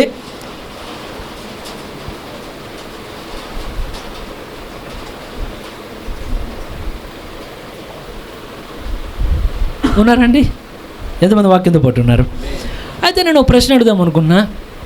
సరే, ఈ గ్రంథం విమోచింపబడకపోతే ఏమైద్దో ఎవరైనా చెప్తారా? నేను చెప్పింది అంతమందికి అర్థమైందో? గ్రంథం విమోచింపబడితే ఏమైద్దో ఇక్కడ మీరు చాలామంది చెప్పగలరు. ఎందుకంటే యోహాను ఏడ్చాడు, యోహాను ఆనందించాడు, నేను ఏడుతా, నేను ఆనందించాను. సరే, నేను అడుగుతున్నది, అసలు గ్రంథం విమోచింపబడకపోతే ఏమైద్దో చెప్పండి.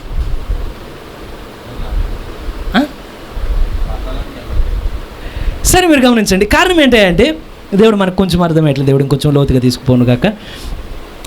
అసలు అందరూ ఎందుకు ఆరాధించారంటే కారణం ఏంటంటే, మీరు ఎవరైనా గమనించండి.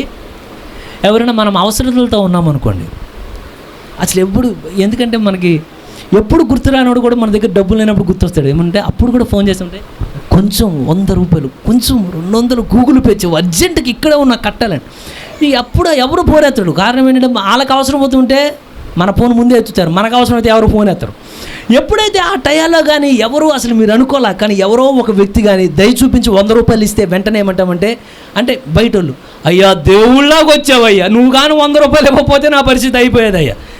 అంటే నీకు ఏం తెలియాలంటే, నువ్వు థ్యాంక్స్ చెప్పాలంటే అసలు నీ దగ్గర డబ్బులు లేకపోతే ఏమైందో తెలిస్తే అప్పుడు నువ్వేమంటావు అంటే, మీరు ఇక్కడ మనం కూడా అంత ఏమని చెప్తామంటే, అయ్యా అసలు మేము క్రీస్తుని కానీ ఎరుగకుండా ఉండుంటే మా బతుకులు ఎట్టుండేవో మాకు తెలియదు ప్రభువా.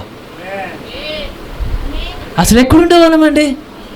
దేనికోసం బతికేవాళ్ళం? అసలు మనం ఏ స్థలంలో ఉంటాం, ఎక్కడుంటాం మేము కానీ తెలియదు. కానీ ఎప్పుడైతే మనకు అది తెలియదు, కానీ ఇప్పుడు మనకేం నమ్ముకున్నదంటే, ప్రభువా నువ్వు రాకపోతే ఏమైద్దో మాకు ఊహించడమే కష్టంగా ఉన్నది. కనుక నువ్వు వచ్చావు కనుక మా జీవితాలు అడుగు పెట్టినందుకు మా 2 చేతులు ఎత్తి కృతజ్ఞతలయ్యా. మేము ఆకలి చేతున్నా మేము దీవించబడిన వారమేనైనా, కష్టాలున్నా మేము ఆశీర్వదించబడిన వారమే. ఎందుకంటే యెహోవాను తమకు దేవుడుగా కలిగిన జనుడు ధన్యులనని వాక్యం చెప్తున్నది. మేము అనుభవం చేత తెలుసుకున్నాం, మేము ధన్యులు మనమే నమ్ముచున్నాం. లేకపోతే ఏమైతే తెలిస్తే, ఉంటే ఏమైతే నీకు అర్థమైంది. అంతేనే కదా? ఇప్పుడు మనం కూడా ఉంటాం, అయ్యా దేవుళ్ళలాగా వచ్చావు కదా, అయ్యా దేవుడు నువ్వేదికి వచ్చావయ్యా మా మధ్యలోనికి. అయితే ఏమైతే ఎవరైనా కోరుతున్నారా? ఏమైతే తెలుసుకోవాలండి ఖచ్చితంగా. అయితే మీకు ఏమైతే తెలియాలంటే, ఒక చిన్న మాదిరిలో ఏమర్థం అవ్వాలంటే, ఒకసారి ఆదికాండం 1వ అధ్యాయం 1వ వచనం.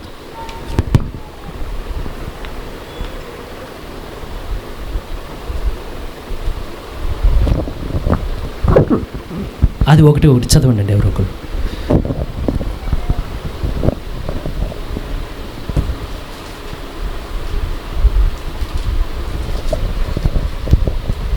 ఆది దేవుడు భూమి ఆకాశం సృజించను. 2వ వచనం చదవండి. భూమి నిరాకారంగాను శూన్యంగాను ఉండెను. భూమి నిరాకారముగాను శూన్యముగాను ఉండెను. చీకటి అగాధ జలముల పైన కమ్మి ఉండెను. భూమి ఎలా ఉన్నదండి? నిరాకారంగాను శూన్యంగాను. ఒకసారి మీరు కళ్ళు మూసుకోండి ఒక నిమిషం. అంటే వేరేలాగా ఉంది, నిద్రపోమని చెప్పట్లేదండి. జస్ట్ ఒక్క సెకండ్ మీరు కళ్ళు మూసుకోండి.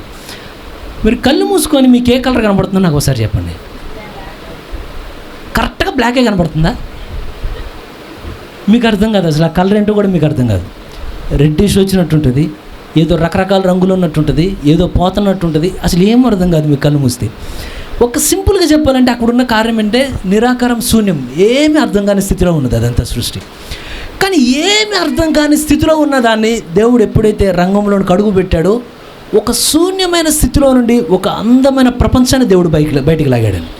కారణం ఏంటంటే నీ జీవితంలో ఒక అందమైన కార్యం బయటికి రావాలంటే కొన్నిసార్లు దేవుడు నిన్ను శూన్యానికి అప్పగిస్తాడట. నీకేం అర్థం కాదు. అసలు యోసేపు చెరలో ఉన్నప్పుడు యోసేపుకి ఎట్లుంటుంది పరిస్థితి? అసలు ఎంతమంది అన్నలు ఉంటే నాకు కళ రావడం, ఎవరికి రాల కళ? నాకే వచ్చింది కళ. నేను కళ చెప్తే నన్ను కొట్టడం ఏంటి? అందరు కలిసి మళ్ళీ తీసుకొచ్చి ఆ ఇంట్లో పెడితే అంతమంది పనులు ఉంటే అందరిని వదిలేసి నన్ను కోరుకోవడం ఏంటి? నేను పాపం చేయకపోతే, వస్త్రం పోతే వాళ్ళ హస్బెండ్ వచ్చి నన్ను తీసుకెళ్ళి జైలు. అసలు ఏం అర్థం కావట్లేదు, శూన్యంగా ఉందంతా. కొన్నిసార్లు దేవుడిని జీవితంలో అద్భుతం చేసే మునుపు శూన్యానికి అప్పగిస్తాడు. అక్కడ నీకేం అర్థం కాదు. కానీ శూన్యంలో దేవుడిని వదిలిపెట్టాడు, కానీ తిరిగి మళ్ళీ గవర్నర్ ప్లేస్లో దేవుడు పెట్టాడండి. ఒక విత్తనం ఫలించాలంటే శూన్యంలో పెడతాడు ముందు. ఇది ఎక్కడ? విత్తనాన్ని తీసుకెళ్ళి లైట్ల మధ్యలో ఎట్లా ఫోకస్ కింద పెట్టరు, దాన్ని తీసుకెళ్ళి దానికి ఏం అర్థం కాదు ఎందుకు నేను ఉన్నానని. కానీ ఎప్పుడైతే అది ఫలించడం ప్రారంభించి చెట్టు ఎదుగుతూ ఉంటుందో, పక్షులు రావడం ప్రారంభిస్తాయి, ఫలాలు వస్తాయి, నీడకి అనేక మంది వస్తారు. సూర్యుడు కూడా తేజో అంటే ఒక మహిమతో, ఉన్న పూర్తి మహిమతో రావాలంటే ముందు రోజు సాయంత్రం ఒక శూన్యంలోనికి వెళ్ళిపోవాలి. ఏం అర్థం కాదు. కానీ ఎప్పుడైతే ఈ శూన్యమైన సంపూర్ణమైన అందాన్ని దేవుడు తీసుకుంటూ వచ్చాడు, కానీ ఎప్పుడైతే ఫస్ట్ ఎంతమంది వాక్యంతో పాటు ఉన్నారండి? పూర్తి శూన్యం ఒకప్పుడు, అసలు ఏమీ లేదు అక్కడ. శూన్యం అంటే ఏం అర్థం కానట్లుండదు. అందం అని చెప్పట్లా, అసలు ఏం అర్థం కానట్లుండదు. దేవుడు దాన్ని చూసి మంచి అని చెప్పలేదు. కానీ దేవుడు ఒక బ్యూటిఫుల్ వరల్డ్ చేసి భూమిని సమస్తమును ఒక్కొక్కటి క్షణాల్లో దేవుడు చేయట్లేదు, కానీ నిదానంగా కట్టుకుంటూ ఒక పూర్తి అందమైన ప్రపంచాన్ని దేవుడు తీసుకొచ్చాడు.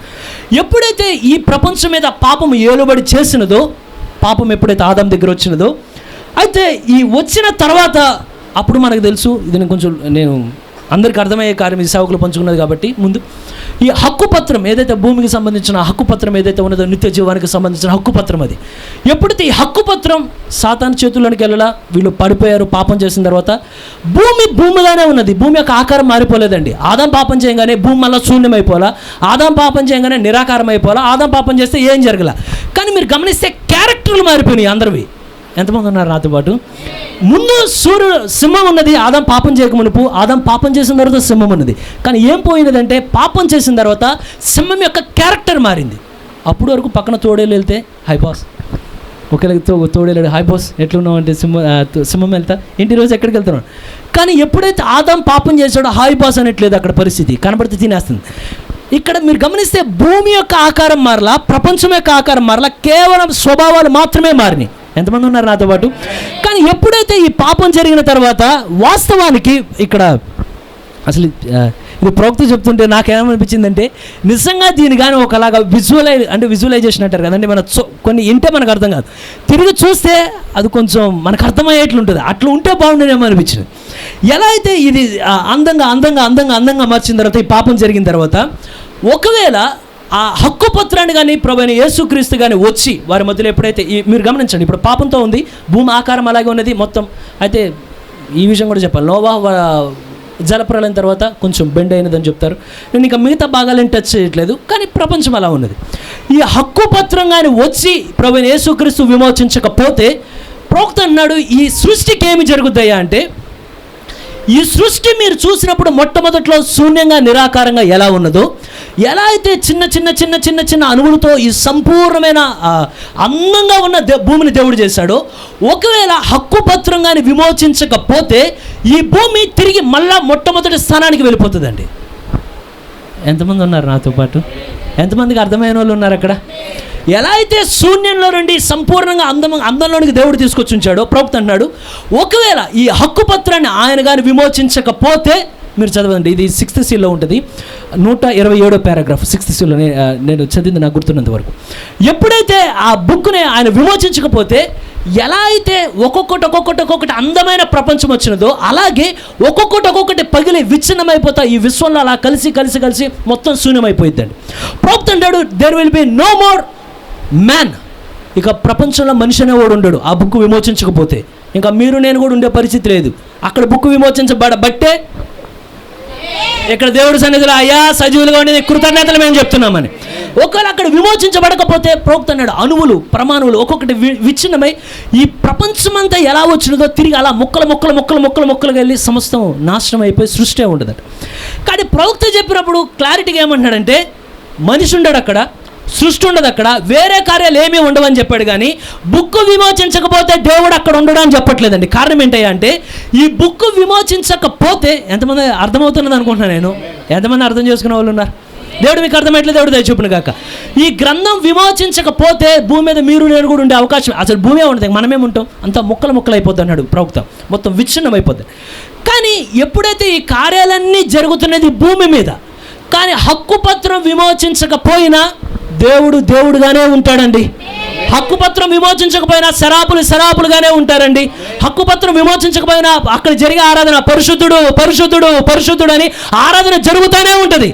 కారణం ఏంటంటే దేవుడు సేఫ్ ప్లేస్లో ఉన్నాడు. ఎక్కడున్నాడు ఆయన? చెడిపోయినది పరలోకం చెడిపోలే, ఏం చెడిపోయింది? ఎంతమంది నాతో పాటు గ్రహించగలుగుతున్నారు? నమ్ముతున్నానండి. పరలోకానికి దెబ్బ ఏమీ లేదు, పరలోకం సేఫ్. కానీ ఏది దెబ్బ తగిలినది? భూమి దెబ్బ తగిలినది. మీరు గమనించండి, ఒకవేళ సింగనగర్లో కరెక్ట్గా పోయిన సంవత్సరం ఇదే టయానికి వరదలు ఉన్నాయి.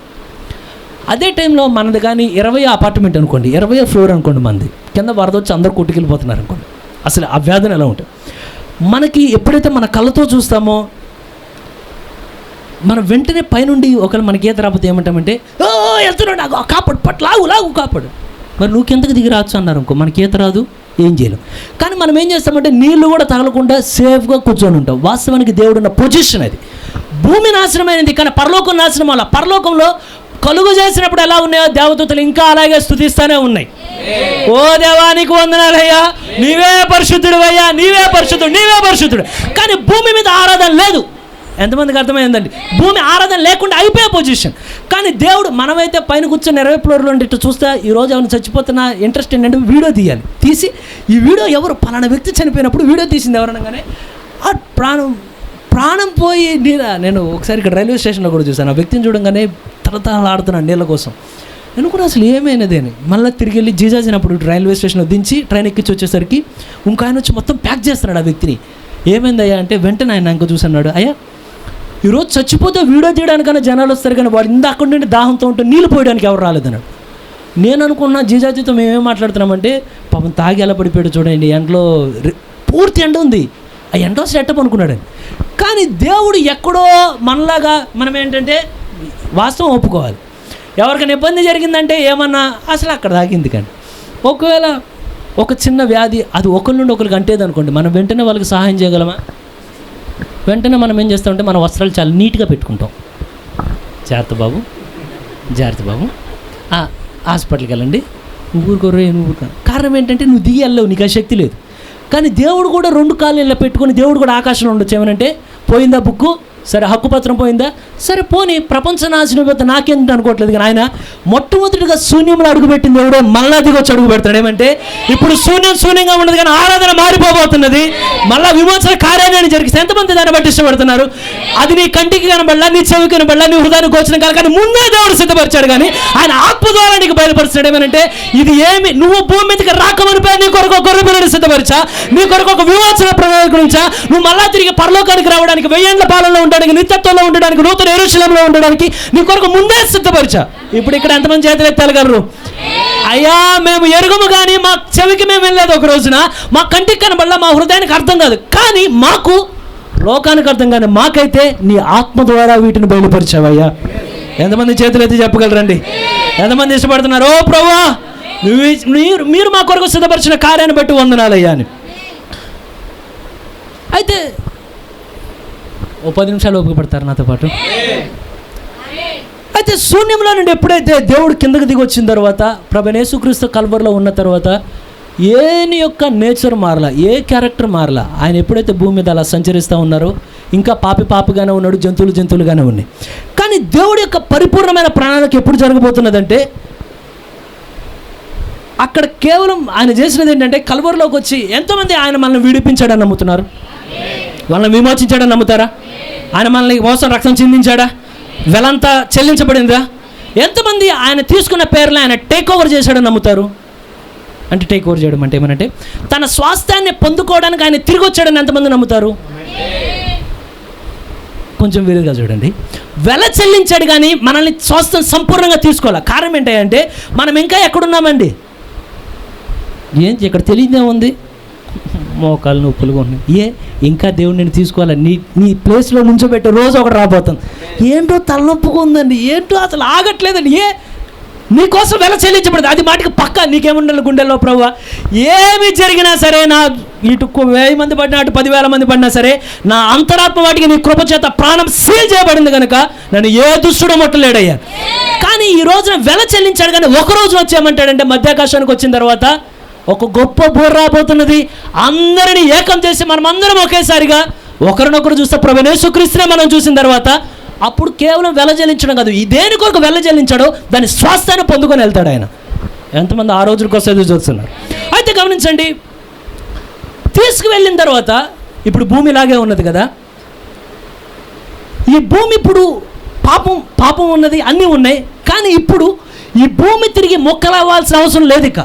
అంటే తిరిగి అణువులుగా విడిపోయి ఇంకా మళ్ళీ శూన్యంలోకి వెళ్ళిపోయి. మీకు విషయం తెలుసా? బైబిల్ మొత్తంలో ప్రధానమైన వచనం ఏదంటారు మీకు తెలిసి? ఒక్క వచనాన్ని కానీ బైబిల్లో నుండి మీరు తీసేసి ఉండుంటే మీరు ఇక మిగతా బైబిల్ చదువుకోవడానికి పేపర్లు కూడా ఉండవండి. ఒక వచనం తీసేస్తే బైబిల్లో నుండి చూస్తారా? ఆదికాండం 3వ అధ్యాయం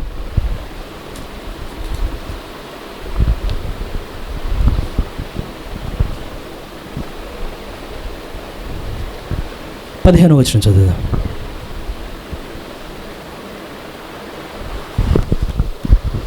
మరియు నీకును స్త్రీకిని నీ సంతానమునకును ఆమె సంతానమునకును వైరం కలుగజేసేదను. అది నిన్ను తల మీద కొట్టును, నువ్వు దాన్ని మడి మీద కొట్టదు అని చెప్పాను. ఇంతగా స్త్రీ సంతానం ఎవరండి? స్త్రీ సంతానం ఎవరు అంటే తెలియ చెప్పట్లేదా? లేకపోతే ప్రభువైన యేసుక్రీస్తు కదా. ఎంతమంది అంటే ముందుగా అసలు ఆ ప్రవచనం వరకు ప్రభువైన యేసుక్రీస్తు గురించి అసలు ఆ వచనం కానీ అక్కడ రాయకుండా దేవుడు కానీ సైలెంట్గా ఉండుంటే ఇక చదువుకోవడానికి పేజీలే ఉండేవి. ఎందుకంటే ఆదికాండం 1లో ఉన్నది భూమి నిరాకారంగా శూన్యంగా ఉండేను. ఆదాం బయటికి వెళ్ళిపోయిన తర్వాత దేవుడు మొత్తాన్ని పగలగొడితే ప్రపంచాన్ని మళ్ళీ భూమి నిరాకారంగా శూన్యంగా ఉందని చదవాలి. కానీ ఇన్ని పేజీల స్టోరీ మొత్తం ఎవరి వల్ల వస్తున్నదయ్యా అంటే ఒకే ఒక ప్రవచనం, ఒక స్త్రీ సంతానం భూమి మీదకి రాబోతున్నదని. ఆ ప్రవచనం యొక్క నెరవేర్పు ఎవరిలో జరుగుద్దంటే ఇక్కడ ఎవరు ఉన్నారు? ఆయన యొక్క సంతానం, స్త్రీ సంతానం, జీవపు సంతానం అని వర్తమానం చెప్తున్నదండి. ఎంతమంది దేవుడు నాలో జీవం పెట్టాడని కోరుతున్నారు. అయితే ఆ ఒక్క వచనం ఏం చేస్తుందంటే చివరి వరకు కథ నడుపుతూ తీసుకొని వస్తూ ఉన్నది. అయితే ఎలాగో వాన పడుతుంది కాబట్టి వదిలే మీరు ఇంటికి వెళ్ళలేరు, నేను మీ బాధ అర్థం చేసుకోగలను అంటే మీరు అర్థమైనది. మరి వాన జరుగుతుంది కాబట్టి మీరు బయటికి వెళ్ళారు కాబట్టి ఇంకొంచెంసేపు అవసరమైతే మైక్ ఆపేసి వాక్యం వినొచ్చు అనుకుంటున్నా. నేనే అనుకోవడమే, మీరేమని అనుకుంటున్నారా వాక్యం విందామని? సరే,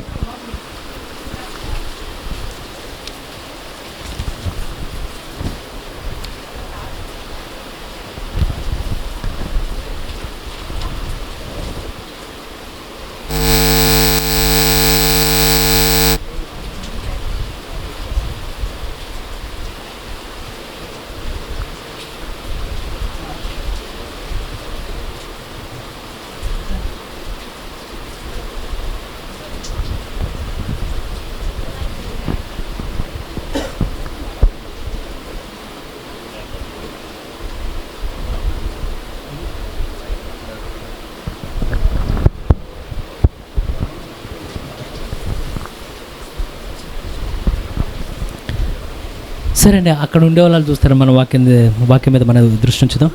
ఎప్పుడైతే ఈ మన స్టోరీ మర్చిపోలేదు కదా, ఫస్ట్ శూన్యం నిరాకారంగా ఉంది. అది యాక్చువల్గా మళ్ళీ తిరిగి దాన్ని మొట్టమొదటి స్థానానికి వెళ్ళి మొత్తం పగలగొట్టచ్చు దేవుడు. కానీ పగలగొట్ల ఆయన విమోచకుడిగా వచ్చి మొత్తాన్ని నిలబెట్టడం ప్రారంభించాడు. ఎప్పుడైతే నిలబెట్టిన తర్వాత తిరిగి దేవుడు ఈ భూమిని ఇప్పుడు ప్రస్తుతం ఆయన వదిలేశాడు. ఇది ఎవరి రోజులు అంటే మన రోజులు. ఇవన్నీ ఎవరి రోజులు? Mother's Day, Father's Day, Valentine's Day, అనేక రోజులు ఈ డేస్ అండి. కానీ ఒక రోజు రాబడుతుంది. అది మదర్స్ డే కాదు, డాడీ డే కాదు, అది ఎవరి డే కాదు, అది ఒకళ్ళ డే. ప్రభువైన దేవుని యొక్క రోజు రాబోతున్నదండి. ఎంతమంది ఆ రోజు రాబోతుందని నమ్ముతున్నారు? ఒకరోజు నీ రోజు నా రోజు కూడా రాబోతుంది ఒక రోజున. ఆ రోజున ఏమైందంటే అంటే మళ్ళీ కొడతారా? నువ్వు కానీ ఈ రోజున పరిశుద్ధాత్మ చేత నింపబడితే ఆ రోజు నీకు తీర్పు ఉండదు. కానీ నువ్వేం చేస్తుంటావు? 1000 ఏండ్ల పరిపాలనలో యేసుతో పాటు రాజ్యం మేలడానికి ఆ స్థలంలో నిలబడి ఉంటామండి. ఎంతమంది 1000 ఏండ్ల పాలన ఉందామని కోరుతున్నారు? నేను కోరట్లేదండి. నేను 1000 ఏండ్ల పాలనలో రాజ్య పరిపాలన చేయాలని కోరుతున్నా. 1000 ఏండ్ల పరిపాలన కేవలం ఉండాలని కోరట్లా, కానీ 1000 ఏండ్ల పరిపాలన రాజ్య పరిపాలన చేయాలని కోరుతున్నా. ఇప్పుడు అడగొచ్చా 1000 ఏండ్ల పాలన ఎంతమంది ఉందామనుకుంటున్నారు? 1000 ఏండ్ల పాలన ఉంటే రాజ్య పరిపాలన చేయాలని ఎంతమంది కోరుతున్నారు? 1000 ఏండ్ల పాలన రాజ్య పరిపాలన చేయని వాళ్ళు కూడా ఉంటారండి. కానీ మనల్ని దేవుడు దేని కొరకు నిర్ణయించాడంటే రాజ్య పరిపాలన చేయడం కొరకు దేవుడు మనల్ని నిర్ణయించాడు. అయితే ఎప్పుడైతే ఈ సమస్త కార్యాలయాన్ని ముందు ఉన్నావో ప్రవక్త అంటాడు, ఇంక నేను ముగిస్తానండి, ఇక ఎక్కువసేపు వెళ్ళను. కానీ ఈరోజు నా దేవుడు విమోచించేటప్పుడు ప్రతిదాన్ని విమోచించేదానికని అంటే ప్రతిదాని గురించి దేవుడు చెట్ల గురించో పక్షుల గురించో వాటి గురించి కూడా ఆయనకి భారం ఉన్నది. కానీ అసలు నిజమైన భారం ఎవరి గురించి ఉన్నదంటే నీ గురించి నా గురించి ఉన్నదట దేవుడికి. దేవదూతల గురించి కూడా కాదంటాడు ప్రవక్త. కానీ ఎవరి గురించి? నీ గురించి నా గురించి ఉన్నది కనుక. ఎందుకంటే సృష్టిలో ఏది పాపం చేయలేదండి. వాస్తవానికి సర్పంలోనికి సాతాను వెళ్ళాడు, కానీ అసలు పూర్తిగా తప్పు ఎవరిదంటే మానవునిది. అవునంటారు కాదంటారా? అవ్వ అసలు అంగీకరించకపోతే కారణం ఏది జరిగేది కాదు కదా. కానీ ఈ రోజున దేవుడు ఎవరి కోసం వచ్చాడే? నీ కొరకు నా కొరకే భూమి మీదకి వచ్చాడు ఆయన. అయితే ఇప్పుడు ఆయన ప్రతిదీ ఏం చేస్తున్నాడంటే ఒక్కొక్కటి పడిపోతే తిరిగి మళ్ళా రిడెంప్షన్ చేసేటప్పుడు మళ్ళా దీన్ని విమోచించిన సమయంలో ఇప్పుడు ఎత్తబట్లో ఉందామని నమ్ముతున్నారా? మనమంతా ఆయన యొక్క ఎత్తబట్లో ఉంటాం కదా. తర్వాత మనంతా ఎక్కడ దిగుతామండి? ఎత్తబట్లోకి వెళ్ళి ఎక్కడికి వెళ్తాం? ఫస్ట్ పెండ్లి విందులోనికి వెళ్తామా వెళ్ళమా? పెండ్లి విందులో అంటే తర్వాత ఎక్కడికి వస్తాం? ఎందుకంటే ఇప్పుడు మనం బస్సు ఎక్కిన తర్వాత ఎక్కడికి వెళ్దాం అనుకుంటున్నాడు. ఒక ఆయన అట్లాగే అడిగారట. ఎక్కిన తర్వాత టికెట్ ఎదుగుతున్నాడంటే టికెట్ కనబడట్లేదని టీసీ వచ్చాడంటే. వచ్చి ఐన్స్టీన్ అనుకుంటా ఆయన, ఆల్బర్ట్ ఐన్స్టీను ఎవరో ఒక సైంటిస్టు వచ్చి అడిగి టికెట్ ఉందా అన్నాడంట. వెంటనే సైంటిస్ట్ లేదు ఎక్కడో పడిపోయింది మర్చిపోతున్నాడు. ఈ లోపల ఆయన ఎత్తుకన్నాడట, మీరేం కంగారు పడబాకండి, మీరు మంచోళ్ళే, నాకు తెలుసు, మీ దగ్గర టికెట్ ఉండొచ్చు అన్నాడు. మళ్ళీ ఒక 5-6 స్టేషన్ల తర్వాత ఇంకా ఎత్తుకుతున్నాడంట. నేను చెప్పే కదా మీరు టికెట్ కొనుంటారు, నాకు నమ్మకం ఉందంటే ఆయన చెప్పాడు. మీకోసం ఎత్తకట్లేదు, నేను ఎక్కడికి వెళ్ళాలో మర్చిపోయాను అనుకోడు. ఇప్పుడు మనం ఎక్కడికి వెళ్ళాలో మర్చిపోకూడదు. మనకు ఒక క్లారిటీ ఉండాలి. ప్రభువా మేము ఎత్తబట్లోకి వెళ్ళబోతున్నామయ్యా, పెండ్లి విందులోనికి మేము వెళ్తామయ్యా, 1000 ఏండ్ల పాలనలోనికి వెళ్తామయ్యా. ఎంతమంది నమ్ముతున్నారండి? ఇవన్నీ ఎవరి మన స్టేషన్లే, ఇవన్నీ ఎత్తబట్లో ఉంటాం, ఆమె 1000 ఏండ్ల పాలనలో ఉంటాం, ఇవన్నీ జరగబోతున్నాయి. అయితే నేను ఇంకా కొనసాగించను. మరి నా దగ్గర నోట్స్ అయితే ఉన్నది ఆ కార్యాల గురించి కొంచెం నేను సిద్ధపడినవి. అయితే ఫైనల్గా ఒక కార్యాన్ని చెప్పి ముగిస్తాను నేను. కానీ నువ్వు ఒకవేళ 1000 ఏండ్ల పాలనలో నువ్వు ఉంటావని నీకు ఎరిగితే, మనం ఇందాక పౌలు చెప్పినప్పుడు చదివాము ఏమనంటే దేవుడు తన్ను ప్రేమించిన వారి కొరకు ఏమి సిద్ధపరిచినో కంటికి కనబడలా. ఈ రోజున ఎవరికి 1000 ఏండ్ల పాలన కనబడదు, కానీ ఒక్కరికే కనబడుతుంది 1000 ఏండ్ల పాలన. వధువుకు మాత్రమే నీ కళ్ళ ముందు కనబడుతూ ఉంటుంది. ఈ రోజు నేను ఈ స్థితిలో ఉన్నా కానీ ఒక రోజు నేను మళ్ళా పరిపాలన చేసే స్థితిలో దేవుడు నన్ను నిలబెడతాడని. ఎవరి కంటికి కనబడలా, ఎవరి చెవికి వినబడలా, ఎవరి హృదయానికి కూడా అర్థం కూడా కాదంటాడు ప్రవక్త.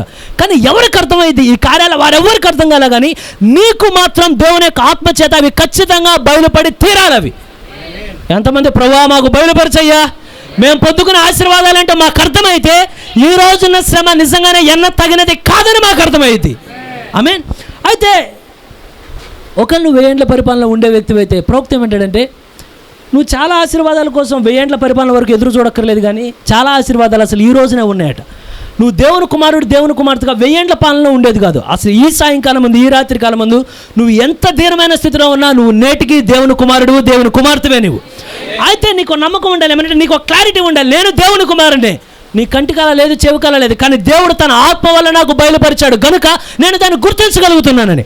అయితే నువ్వు 1000 ఏండ్ల పరిపాలన ఉండే వ్యక్తి అయితే మీరు గమనించండి, ఎవరన్నా వైట్ డ్రెస్ వేస్తే ఒకవేళ తెల్లగా ఉన్న వ్యక్తి అనుకోండి, రెడ్ కలర్ శారీ వేశారనుకోండి, ఆటోమేటిక్గా వీళ్ళ మీద ఏ రంగు రిఫ్లెక్ట్ అయిద్దంటే శారీ కలర్ కొంచెం రిఫ్లెక్ట్ అవుతూ ఉంటుంది, ముఖం మీద ఏంటో పింక్ షేడ్ కనపడుతూ ఉంటుంది. ఒకవేళ ఎల్లో కలర్ శారీ కడితే వాళ్ళ మీద ఏం కలర్ వస్తుందంటే ఎల్లో కలర్ రిఫ్లెక్షన్ ఉంటుంది. ఎలా అయితే నువ్వు వేసిన డ్రెస్ రిఫ్లెక్షన్ ఇలా ఉంటుందో, నువ్వు కానీ 1000 ఏండ్ల పాలనలో ఉండే వ్యక్తివి అయితే నువ్వు ఇక్కడున్నా సరే ఆ రిఫ్లెక్షన్ ఇక్కడ కనబడాలంట. ఎవరి మీద కనబడట్లేదు, నాకు 1000 ఏండ్ల పాలనేమో కానీ శ్రమంలోకి వెళ్ళేటి చూస్తున్నారు. లేదండి, ఎంతమంది ఆనందంగా ఉన్నారు? ఎంతమంది ఆనందంగా ఉన్నారు? ఎందుకంటే నీ గమ్యం దేవుడు ఆల్రెడీ ముద్రించాడు కనుక నీ హృదయంలో ఒక నిశ్చయిత ఉండాలి. ఏమనంటే ప్రభు నాకేమి జరగదు, ఏమి జరిగినా నేను 1000 ఏండ్ల పాలన ఉండి తీరుతానయ్యా అని. అయితే అక్కడ నువ్వు ఉంటే ఆ రిఫ్లెక్షన్ ఇక్కడ కనబడాలంటే నీలో రిఫ్లెక్షన్ కనబడుద్దా? కనబడుద్దండి. ప్రభువైన యేసుక్రీస్తుని మీరు గమనించండి, ఆయన పిలాతు ముందు నిలబెట్టేటప్పుడు ఆయన పూర్తిగా కొట్టారు. ఆయన్ని కొట్టేటప్పుడు, తీసుకెళ్లేటప్పుడు ఆయన చెంపల మీద సైనికులు అటు ఇటు కొట్టారు. ఆయన్ని వస్త్రాలను చించివేశారు. చాలా దీనమైన స్థితిలో ఉన్నాడు ఆయన.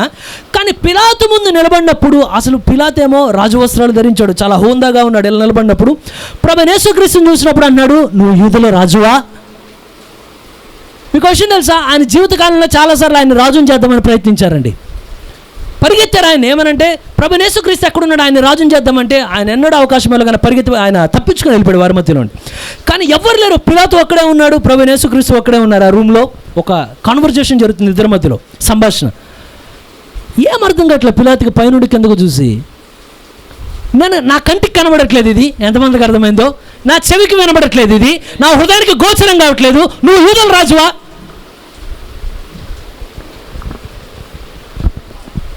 మిమ్మల్ని అడుగుదాం అనుకుంటున్నా, మీరు కూడా రాజులేనా? ఇప్పుడు పిలాతు అడగడు, మిమ్మల్ని మీరు అడగండి, మీరు కూడా రాజులేనా? ఆయన ఎప్పుడైతే నిలబడి ఉన్నప్పుడు నువ్వు రాజువా అంటే ఆయన ముఖంలో అసలు ఒంటి నిండా దెబ్బలు ఉన్నాయి, ఒంటి నిండా నలిగిపోయి ఉన్నాడు. కానీ ఆయనకి చిన్న డౌట్ కూడా లేదంటే నేను రాజునా అంటే, రాజును నీవన్నట్టే. శాస్త్రులు అడిగినప్పుడు నువ్వు మెస్సియావా? నీవన్నట్టే. నేను అడుగుతాం అనుకోండి, మీరు రాజులా? మీరన్నట్టే. ఎంతమంది ఉన్నారు అండి? మీరు రాజులా? నీవన్నట్టే అని చెప్పగలరా ఎవరన్నా? ఏమో రాజులంతా మొత్తం పోయి అంటే కోల్పోయినట్టు ఉన్నాం, అలా కాదు. కానీ నువ్వు రాజువేనా? ఈ సాయంకాలం ముందు నువ్వు రాజువేనా? ఇక్కడ నిలబడి మీరు అందరూ రాజులేనా? మీరంతా యాజకులేనా? ఎప్పుడైతే ఇలా అడుగుతావో కొన్నిసార్లు ఫోన్ నిన్ను అడుగుతూ ఉంటుందట.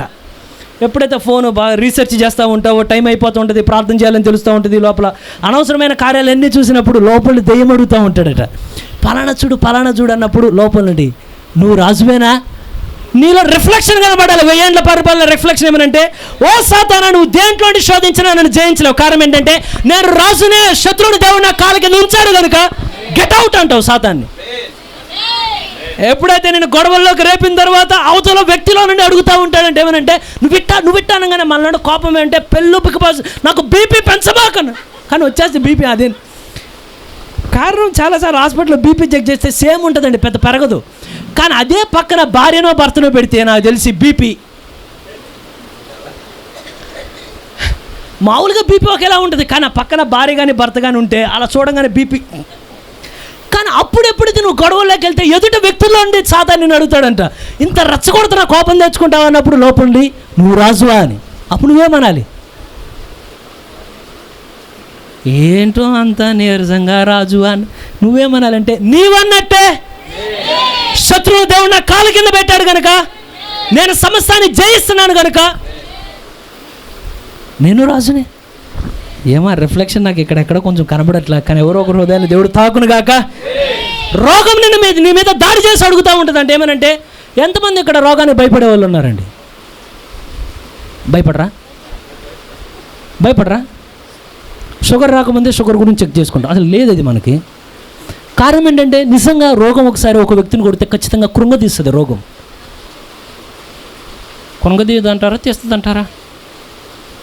నన్ను సులువు కారణం ఏంటంటే, ఒకవేళ షుగర్ ఎవరికైనా ఉన్నదనుకో, నా అసలు భయపడను. సరే కిలో స్వీట్ తీసుకొచ్చి, నీకు భయం లేదుగా షుగర్ అంటే తిన అంటే నీకు ఖచ్చితంగా భయమే. ఎంతమందికి అర్థమవుతుందో నేను చెప్పేది? నీ హృదయంలో నువ్వు ఎంత కాదన్నా మనం ఎక్స్ప్రెస్ చేయొచ్చు, చేయకపోవచ్చు. కానీ ప్రతి ఒక్క మనిషిలో భయం ఉంటుందండి, నిజమే. కానీ మీరు గమనించండి, మన కొన్ని పరిస్థితుల్లో నిజంగా మనం కృంగిపోయి ఏమనిపోతామంటే, ఇక నా వల్ల కాదనిపిస్తుంది. నువ్వు ఎవరైనా అనిపిస్తుంది నీకు. లేదు నేను ఎప్పుడూ ధైర్యవంతుడుగా ఉంటా అంటే కొంచెం నీ గురించి నేను కొంచెం ధ్యానించాల్సిందే. ఖచ్చితం మనం దేనిలో ఉన్నాం మనకు అర్థం కాదు చాలా పరిస్థితులు. మీరు గమనించండి, ప్రభువైన యేసుక్రీస్తు ధైర్యంగా ఉండమని ఎవరికైనా చెప్పలేదా? చెప్పలేదండి. మోషే భయపడకు చెప్పింది ఎవరు? యెహోషువ భయపడకు చెప్పింది ఎవరు? ఆయనే కదా అండి. ఓ సొలొమోను భయపడకు చెప్పింది ఎవరు? అందరికీ భయపడకు అని చెప్పిన ఆయనే. కానీ గెత్సెమనే వరంలోకి వచ్చిన తర్వాత ఏమన్నాడంటే, అయ్యా సాధ్యమైతే ఈ గిన్నె నా యొద్ద నుండి దూరపరచు. కారణమే అతను పొందబోయే శ్రమ ఆయన కళ్ళ ముందు కనబడుతూ ఉన్నది. కొన్నిసార్లు నీకు భయం ఎందుకు వస్తుంది అంటే అవన్నీ నీ కళ్ళ ముందు కనబడ్డప్పుడు నా పరిస్థితి నీ పరిస్థితి. కానీ మీకు విషయం తెలుసా, మనం ఎప్పుడైతే అటువంటి స్థితిలో ఉంటామో అదే టైంలో దేవుడు సేవకుని వాడటం మొదలు పెడతారండి. కారణం అంటే నీరసించే స్థితిలో ఆయన ఉన్నాడు, కృంగిపోతున్నాడు, చెమట రక్త బిందులుగా మారుతున్నదంటే హృదయంలో ఎంత టెన్షన్ ఉంటే జరుగుతుంది. కానీ దేవుడు ఆ స్థితిలో ఆయన వదిలిపెట్టలేదు. కానీ పరలోకంలో దేవుడు దూతలు పంపిస్తున్నాడు, అక్కడికి దేవుడు ఆదరణ వాక్కును పంపిస్తున్నాడు. ఆయనకి ఏ కన్ను చూడాలి కానీ ఆయన కన్ను చూస్తున్నది. 1000 ఏళ్ల పాలన ఆయన యుద్ధాలతో రథాల మీద రావడం ఆయన చూస్తున్నాడు, గుర్రాల మీద రావడం. ఎంతమంది ఉన్నారు నాతో పాటు? నువ్వు నేను బలహీనప్పుడు దేవుడు సేవకుని వాడుకునే ఉంటాడంటే భయపడకు, నేను నీకు తోడుగా ఉన్నా. నువ్వు భయపడ్డా మళ్ళీ ఏమంటాడు, నేను రాజునే. ఇక్కడ నేను అడుగుతున్నా, మీరు రాజులు ఎవరైనా ఉన్నారా? భయపడినా నువ్వు రాజువే. దేవుడు వాక్యం అన్నాడు. ఒకసారి గడిచిన ఆదివారం వాక్యం నాకు చాలా ఉపయోగపడినదండి. దేవుడు ఎప్పుడు భయపడకు భయపడకు భయపడు. కారణం ఏంటంటే నీకు పరిస్థితి భయపెట్టినప్పుడు పరిశుద్ధాత్మ ఏమంటాడంటే లే, నేను ఇష్టపడుతున్నాను దాన్ని. ఏ అంటే 1000 రిఫ్లెక్షన్ కనబడుతున్నది ఆయనలో. ఏమనంటే కృంగిపోయి ఉన్నాడు. కానీ ఎప్పుడైతే గెత్సెమనే వనం నుండి బయటకు వచ్చిన తర్వాత పిలాతు ముందు నిలబడినప్పుడు ఇప్పుడు ఆయన కృంగట్లా. నువ్వు ఎక్కడైనా కృంగే సమయం ఉన్నదంటే ఒకే ఒక దగ్గర అండి, దేవుడు ముందు నువ్వు కృంగిపో, దేవుడు ముందు నీరసం అయిపో. దేవుడు ముందు ఏమనంటే నా వల్ల కాదయ్యా అని. కానీ మనం చేసే మిస్టేక్ ఒకటి ఉంది, మీరు నేను ఒప్పుకోవాలి. మనం దేవుడు ముందు కృంగిపోం, శత్రువు ముందు కృంగిపోతాం. రోగం వచ్చేస్తుందంటే నిజమది. మన మనిషి భయం అలా ఉంటుంది. కానీ ఎప్పుడైతే నువ్వు దేవుని పాదాల దగ్గర ప్రార్థిస్తావో, కానీ దేవుడు సేవకులు ఊరిగా ఈరోజు దేవదూతలు మన మధ్యలో లేరు, కానీ దేవుడు తన సేవకులు పంపాడు. ఎందుకంటే ఆ మాట వాళ్ళది కాదండి, ఆ మాట దేవుని మాట కనుక బలహీనమైన వాళ్ళని దేవుడు మాట మళ్ళా బలపరిచి మళ్ళా పైకి లేవనెత్తి ఇప్పుడు శత్రువు మళ్ళీ అడుగుతాడు, రోగులుండే నువ్వు రాజువేనా? ఒకవేళ నువ్వు నేను చంపేసినా నేను రాజునే. ఎందుకంటే చావు నన్ను ఏం చేయలేదు, కానీ కేవలం ఈ రోజు ఇట్టున్నా. కానీ ఆ రోజు నువ్వు వచ్చి నిజంగా తీసుకెళ్ళిపోయావు అనుకో, ఆ రోజు ఇట్టుంటుంది. ఇక్కడ తిరిగి మళ్ళీ నీకు నా మీద ఛాన్సే ఉండదు. ఇక్కడ చూడొచ్చా రిఫ్లెక్షన్? 1000 ఏళ్ల పరిపాలన ప్రతిబింబం ఎక్కడైనా చూడొచ్చా? ఏదైనా ముఖాల్లో చూడొచ్చా? ప్రభువా మేము బలహీన పడినా సరే మేము ఇంకా రాజులమే. లూసిఫర్ ఈ రోజు రాత్రి వచ్చి మీరు రాజా అనగానే ఒక్క నిమిషం, నువ్వెన్ని గంటలు ప్రార్థన చేసావు? ఇవన్నీ కాదు ప్రభువా, నేను బలహీనుండే, కానీ ప్రతిసారి కొట్టు సరిచేయి మళ్ళా తిరిగిన నిలబెట్టు. కారణం ఏంటే నేను రాజుని. సమయం అయిపోయినదండి. సరే, 1000 ఏళ్ల పరిపాలన ఎన్ని సంవత్సరాలు జీవించబోతారండి? ఇది ఒక్క పాయింట్ నేను చెప్పి ముగిస్తాను. 1000 ఏళ్ల పరిపాలన ఎన్ని సంవత్సరాలు ఉంటాం మనం? అదన్నా చెప్పాలి కదా, నేనే చెప్పాను కదా, ప్రశ్నలోనే సమాధానం ఉన్నది కదా. 1000 ఏళ్ల పరిపాలన అంటే ఎన్ని సంవత్సరాలు? 1000 సంవత్సరాలు బైబిల్లో జీవించిన వ్యక్తి ఎవరైనా ఉన్నారా?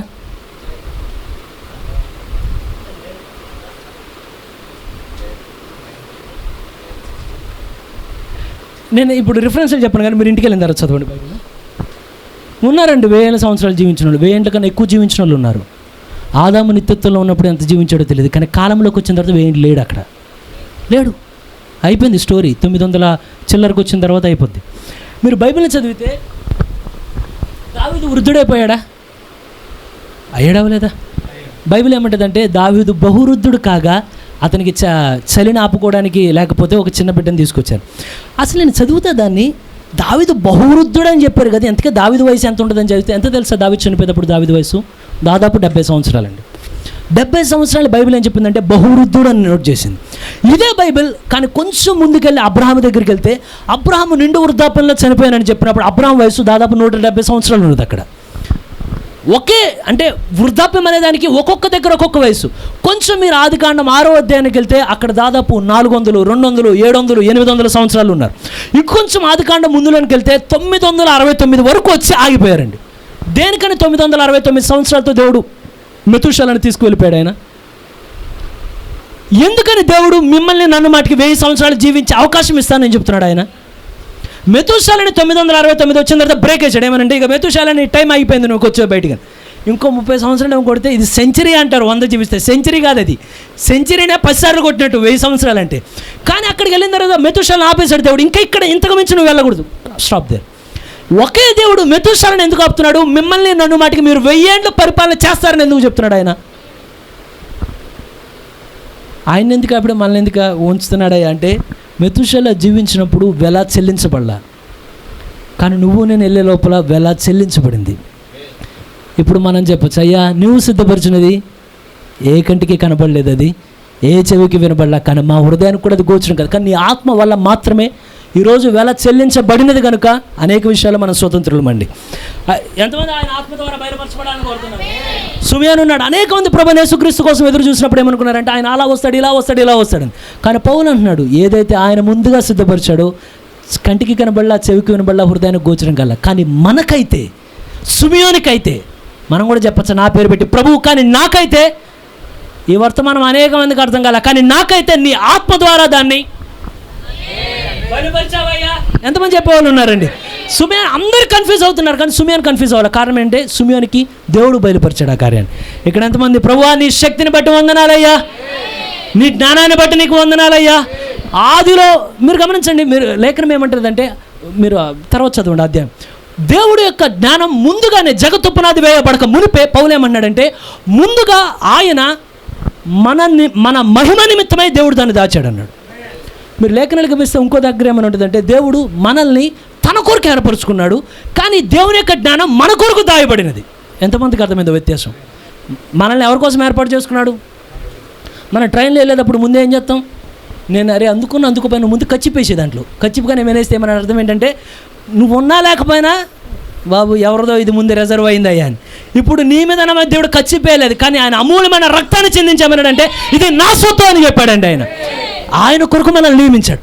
కానీ ఇప్పుడు పౌలు అంటున్నాడు, కానీ మీ కొరకు ఆయన మరొక జ్ఞానాన్ని దేవుడు దాచాడు. ఏ జ్ఞానం అది? కలువరిలో వధించిన గొర్రెపిల్లే ఆ జ్ఞానం. ఎంతమంది ఆ జ్ఞానాన్ని బట్టి దేవుడు కృతజ్ఞతలు తెలుసు? అయ్యా నీవే కానీ వధించబడి ఉండకపోతే ఈ ప్రపంచం శూన్యమవచ్చు, కానీ నువ్వు ఇప్పుడు శూన్యం చేయట్లేదు. దీనిలోంటి 1000 ఏండ్ల పరిపాలన తీసుకొస్తున్నావు, దీనిలోంటి నూతన యెరూషలేమును తీసుకొస్తున్నావు. సూర్యుడు లేడక్కడ, చంద్రుడు లేడక్కడ, ఏడుపు లేదక్కడ, దుఃఖం లేదక్కడ, నిత్య సంతోషములు అడుగు పెట్టడానికి మీరు మా కొరకు తెరిచిన ద్వారాన్ని బట్టి వందనాలయ్యా. అందరు లేచి నిలబడదామండి. దేవుడి కొద్ది లేఖనాలు దేవుడు దీవించును గాక. నా బలమా నా కోట అదనా నీకే, నా దుర్గమా ఆశ్రయమా ఆరాధనా నీకే, ఆరాధనా ఆరాధనా అబ్బా తండ్రి నీకేనయ్యా, ప్రభువాని సన్నిధిలో రేయి పగలు వేచియుందును. యేసు ప్రభువాని సన్నిధిలో రేయి పగలు వేచియుందును. స్తుతించి ఆనందింతును, చింతలు మరచెదను. నే స్తుతించి ఆనందింతును, చింతలు మరచెదను. ప్రభువాని సన్నిధిలో రేయి పగలు వేచియుందును. యేసు ప్రభువాని సన్నిధిలో రేయి పగలు వేచియుందును. తండ్రి, ఈ రాత్రి కాలం ముందు మా చేతుల్ని వైపెత్తి అడుగుచూ ఉండినాం ప్రభువా.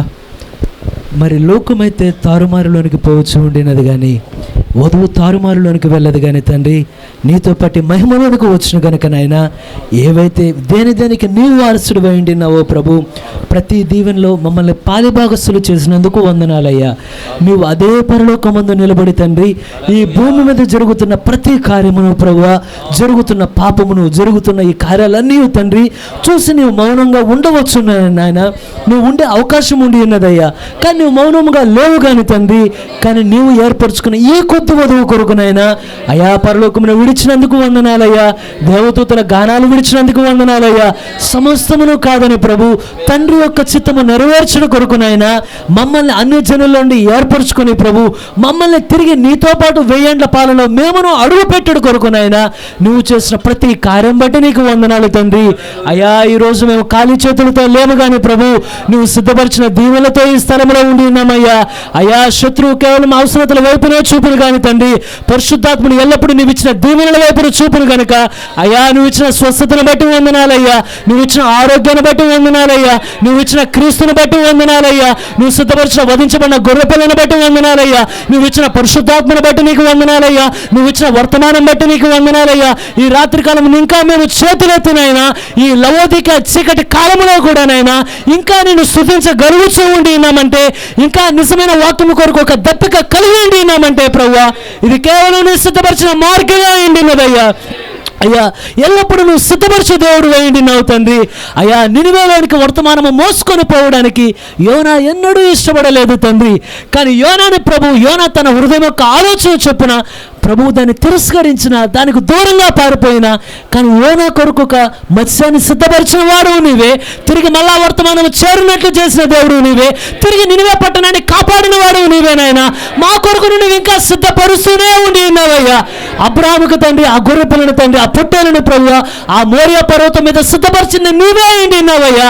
ఓ ప్రభు, మా కొరకు ఆరాధనా స్థలమును సిద్ధపరిచిన వాడు నీవే అయింది ఉన్నావు. ఓ ప్రభు, ఇక్కడ మేము అవసరతల చేత ఉండినప్పటికీ, మేము బలహీనులుగా ఉండినప్పటికీ, మేము ఎటువంటి కార్యము చేత ఉండినా కానీ మాకు ఒక నమ్మిక దయచేయండి. మీరు సిద్ధపరిచినది మేము దేని కొరకు ప్రయాసపడుతున్నామో, దేని కొరకు శత్రువుతో పోరాడుతూ ఉండి ఉన్నామో, దేని కొరకు క్రైస్తవంలో నిలబడడం కొరకునైనా అయ్యా మా కాళ్ళు నైనా మరలా మేము అయ్యా బలపరుచుకొని తండ్రి నీ కృపను బట్టి ఇంకా యుద్ధ రంగంలో పడిపోకుండా మళ్ళా ఇంకా నిలబడి ఎదురు చూస్తూ ఉండి ఉన్నామో, మేము దేని కొరకు పోరాడుతూ ఉండి ఉన్నామో అది లోకం యొక్క కంటికి కనబడదు నాయన. అయ్యా, లోకం యొక్క చెవికి అది వినబడదయ్యా, లోకం యొక్క హృదయానికి అది అర్థం కాదయ్యా. కానీ మాకైతే ఆత్మచేత బయలుపరిచున్నావు కనుక మేము కష్టపడుచున్నది అయ్యా తాత్కాలికమైన దాని కొరకు కాదు, కానీ నిత్యము ఉండే దీవెనల కొరకునైనా, నిత్యము ఉండే ఆశీర్వాదాల కొరకునైనా, నిత్యము సదానితో ఉండడానికినైనా కనీసం ఒక మనిషి యొక్క ఆలోచన తాకలేనంత దీవెనలు ప్రభువా మీరు మా కొరకు సిద్ధపరిచి ఉంచినందుకు వందనాలు. ప్రవక్త పరదేశంలోకి వెళ్ళిన తర్వాత చెప్పినట్లుగా అక్కడ ఉన్న ఆనందం నేను మాటలతో చెప్పలేను అని. ఓ ప్రభువా, ప్రవక్తే కాదు ఏ నరుడు దాని మాటలతో చెప్పలేడు. కారణమయ్యా, అది నీవు సిద్ధపరిచినది కనుక అది మానవుని యొక్క తలంపుకు అందనంత ఎత్తుగా మీరు సిద్ధపరిచినందుకు నీకు వందనాలు, స్తోత్రాలయ్యా. ఇక్కడ ఉన్న కార్యాలన్నీ మాకు అర్థమవును, కానీ నీవు సిద్ధపరిచినది దయచేసి మా హృదయాల్లో నమ్మికను దయచేయండి అయ్యా. ఇక్కడ నిలబడిన వారు ఎటువంటి పోరాటాల్లో నిలబడి ఉండి ఉన్నారో మేము ఎరుగము, కానీ నీవు ఎరుగిన దేవుడు అయ్యా. ఎవరెవరు హృదయంలో ఏ భారమునతో నేను ఎరుగనయ్యా, కానీ నీవు ఎరిగిన దేవుడు అయి ఉన్నావయ్యా. ఎవరెవరిని వ్యాధులు క్రొమ్మదీస్తూ ఉండి ఉన్నావో నేను ఎరుగను, కానీ నీవు ఎరిగిన దేవుడు అయ్యా. ఎటువంటి బలహీనతలు తండ్రి ప్రజలు వెనకలాగుతూ ఉండి ఉన్నావో నీవు ఎరిగిన దేవుడు అయ్యా. కానీ వీటిల్లో కూడా 1000 ఏండ్ల పరిపాలన యొక్క తండ్రి ఆ 1000 ఏండ్ల యొక్క ప్రతిబింబం మాలో కనబడినట్లుగా నాయన నువ్వు రాజువా అన్నప్పుడు నువ్వు ఏ విధముగాను తండ్రి సంకోచించలేదు, కానీ నువ్వన్నట్టు నేను రాజుగా నువ్వు చెప్పి ఉంటున్నావు. ఓ ఈరోజు మేము మా చేతిలో తరుగుతూ ఉంటున్నాం. శత్రువు మమ్మల్ని అడుగునప్పుడు నాయనా దయచేసి మాకు అవిశ్వాసం లేకుండానట్లుగా, మాలో అనుమానం లేకుండానట్లుగా నాయనా, మాలో భయం లేకుండానట్లుగా నాయనా, మాలో తడబాటు లేకుండానట్లుగా తండ్రి శత్రువుని ముఖాముఖిగా చూసి నేను రాజునే అని చెప్పడానికి తండ్రి కావాల్సిన గుండెల్లో లోతైన ఆ యొక్క విశ్వాసము అయ్యా మరి ప్రభు సరిగా నాయన లంగరు పట్టుకోవడానికి దయ చూపించండి ప్రభు. వ్యాధి మమ్మల్ని కృంగదీసిన వ్యాధి శక్తివంతమైనది కాదు నాయన, నీవు మాత్రమే శక్తివంతమైన వాడవయ్యా. పరిస్థితులు కృంగదీయాలని ప్రయత్నించిన పరిస్థితులు శక్తివంతమైనవి కావు నాయన. ఈ రోజు మాకు శూన్యముగా కనబడవచ్చునయ్యా, కానీ శూన్యములో సమస్తము చేసిన దేవుడు అయ్యా. అంధకారములో సౌందర్యాన్ని తెచ్చిన దేవుడు అయ్యా. అర్థం కాని స్థితిలో ఒకని యొక్క ఆలోచన తెచ్చిన దేవుడువే. ఈ విమోచన ప్రణాళిక మా ముందు ఉండి ఉండగా నాయన దయచేసి ప్రతి హృదయాన్ని మీరు బయలుపరచండి తండ్రి. తత్తులలో ప్రతి పాదాన్ని దయచేసి స్థిరపరచమని అడుగుతూ ఉండినాం. ఏ కాలు జారిపోకుండానట్లుగా తండ్రి, భయము చేత ఎవరు వెనక అడుగు వేయకుండానట్లుగా దేవుడు నా కొరకు సిద్ధపరిచిన దానికి నేను వారసుడు అని తండ్రి అయ్యా. కేవలం నీవే కాదు, నీ నుండి వచ్చిన సంతానం మేము కనుక ప్రతి ఒక్కరు అదే విధంగా చెప్పడానికి నాయన గుండె లోతులో విశ్వాసం దయచేయండి అయ్యా. ఇది ఎవరో చెబితే కలిగేది కాదు, కానీ పౌలు చెప్పుచున్నాడు ఇది దేవుని యొక్క ఆత్మ వల్ల మాత్రమే బయలుపరచబడును అని. ప్రభు యోసేపు ఏమవుతాడో ఎవరు ఎరుగురు నాయన. యోసేపుకు అర్థము కాని స్థితిలో ఉండి ఉన్నాడు, కానీ యోసేపుకు ఆత్మ వలన బయలుపరచబడి ఉండినది, అతనికి దర్శనం ద్వారా చూపబడి ఉండినదయ్యా. ఒక రోజున తిరిగి ఆ పనులన్నీ అతని ముందు నమస్కరించబోచు ఉండినవని, అది ఒక్కటి తండ్రి తన ఆధారము చేసుకున్నప్పుడు జైలు అతన్ని ఏమీ చేయలేకపోయినయ్యా, శిక్ష అతన్ని ఏమీ చేయలేకపోయినయ్యా, పోతిఫరు భార్య ఏమీ చేయలేకపోయిను, ఎవరు ఏమీ చేయలేకపోయిన కారణం అది అతనికి ఆత్మ వల్ల బయలుపరచబడి ఉన్నది కనుక ఓ మా చేతులెత్తి మేము అడుగుచూ ఉండినామయ్యా. మేము కేవలం ఒకరి విశ్వాసం మీద ఆధారపడకుండానట్లుగా, ఒకరి భక్తి జీవితం మీద ఆధారపడకుండానట్లుగా, ఇది మా ఆత్మ వలన తండ్రి, నీ ఆత్మ వలన మా ఆత్మలో ఆ ప్రత్యక్షతను మాకు దయచేయండి. అర్థం కాని కార్యాలు ఎన్ని మా కుటుంబాల్లో జరిగినా ఏది నీ పరిస్థితిని దాటి జరగదయ్యా. నువ్వింకా ప్రతి దాన్ని నీవే నియంత్రించే దేవుడు అయ్యా. నీ నోటి మాటే తండ్రి ఉప్పొంగుచున్న సముద్రానికి హద్దులు వేసి ఉన్నదయ్యా. నీ నోటి మాట పడిపోతున్న నక్షత్రాన్ని అయ్యా శూన్యములో నిలబెట్టగలదని ఆయన, నీ నోటి మాట శూన్యములను సమస్తము చేశానయ్యా. నీ అధికారం, నీ ఆజ్ఞ లేకుండా ఏదీ జరగదు కనుక ఓ మా అందరి జీవితాల్లో మీ ధైర్యాన్ని మాకు దయచేయండి ప్రభు. ఈ దీవించండి, ఆశీర్వదించండి. మరి ఈ రాత్రి కాలం ముందు ఆరాధన మేము పోగొట్టుకోకుండా మీరు సిద్ధపరిచిన ఈ మార్గాన్ని బట్టి నీకు వందనాలయ్యా. సమస్తము ముందే ఎరిగిన దేవుడు అయ్యింది నవ్వు తండ్రి. మీరు దయచేసి ఈ స్థలం నుండి నీ బిడ్డలు వెళ్ళినప్పుడు నాయన మా హృదయాల పూర్తి నమ్మిక దయచేయండి. భర్తీమై ఏమీ చూడలేకపోయినప్పటికీ, ఉన్న ఒక్క గొర్రెను అర్పించినప్పటికీ కానీ అతని హృదయం యొక్క లోతుల్లో ఒక నమ్మిక ఉండినదయ్యా. నేను నాకున్న గొర్రెను ఎప్పుడైతే దేవుని కొరకు అర్పించి ఉండినానో, నేను ఇచ్చిన మాట ప్రకారం అర్పించినప్పుడు నా కొరకు నన్ను నడిపే గొర్రెని, నాకు కన్నులుగా ఉన్న గొర్రె నేను దేవుని కొరకు ఇస్తే, నాకు కన్నులుగా ఉండే గొర్రెని దేవుడు తిరిగి నాకు ఇస్తాడని నమ్మినట్లుగా అది ఆత్మ వల్ల అతని తండ్రి అది ఏ విధంగా నమ్మియండి అన్నాడో ప్రభువా. ఈరోజు మేము ఏమి కోల్పోయి ఉన్నా ప్రతిదీ మేము తిరిగి పొందుకునే రోజు ఒకటి రాబోచు ఉండినది కనుక అయా హృదయంలో నమ్మిక చేత మేము జీవించినట్లు దయ చూపించండి. ఈ స్థలమున్న వృద్ధులను దీవించండి, పెద్దవారిని దీవించండి, యవనస్తులను దీవించండి, చిన్నవారిని దీవించండి. తిరిగి వారి కుటుంబాలకు వెళ్ళొచ్చు ఉండిగా మార్గ మధ్యలో ఏ విధమైన కీడు ఉన్నా ప్రభువా అయా ఏ కీడైనా తప్పించడానికి దేవదూతలను కూడానైనా మీరే సిద్ధపరచు దేవుడు అయ్యింది నావు కనుక మార్గ మధ్యలో మీ బిడ్డలకి క్షేమాన్ని దయచేయండి. క్షేమంగా వారి కుటుంబాలు చేర్చమని, మరి జరిగిన ఆలస్యమును బట్టి కూడా ప్రభు ఎవరికైనా వారి కుటుంబాలు చేరే సమయం వరకు ఎక్కడ ఏ కీడు పొంచి ఉండినా దయచేసి ప్రతి కీడు మీరు తప్పించమని మేము అడుగుచూ ఉంటున్నాం. తిరిగి మరలా మేమందరము చేరి ప్రార్థించినంత వరకు మీ కృపాక్షేమాలు మాకు తోడుగా ఉంచి నడిపించమని, నీ ఆత్మ వల్ల మాకు బయలుపరిచే ప్రతి కార్యము తెలుసుకునే విషయంలో మాకు మరింత ఆసక్తి దయచేయమని కోరుతూ ఈ మనవులు ప్రభు యేసుక్రీస్తు నామములో అడిగి వేడుకొనున్నాము తండ్రి. ప్రభు అయిన యేసుక్రీస్తు యొక్క కృప, ఆయన ప్రేమ, ఆయన సన్నిధి మనకును పరిశుద్ధులందరికీ సదాకాలం తోడయుండురుగాక. దేవుడు మేము దీవించునుగాక. బలవంతుడైన దేవుడు మిమ్మల్ని ప్రతి ఒక్కరిని ఆయన బలపరచునుగాక. God bless you. God bless you.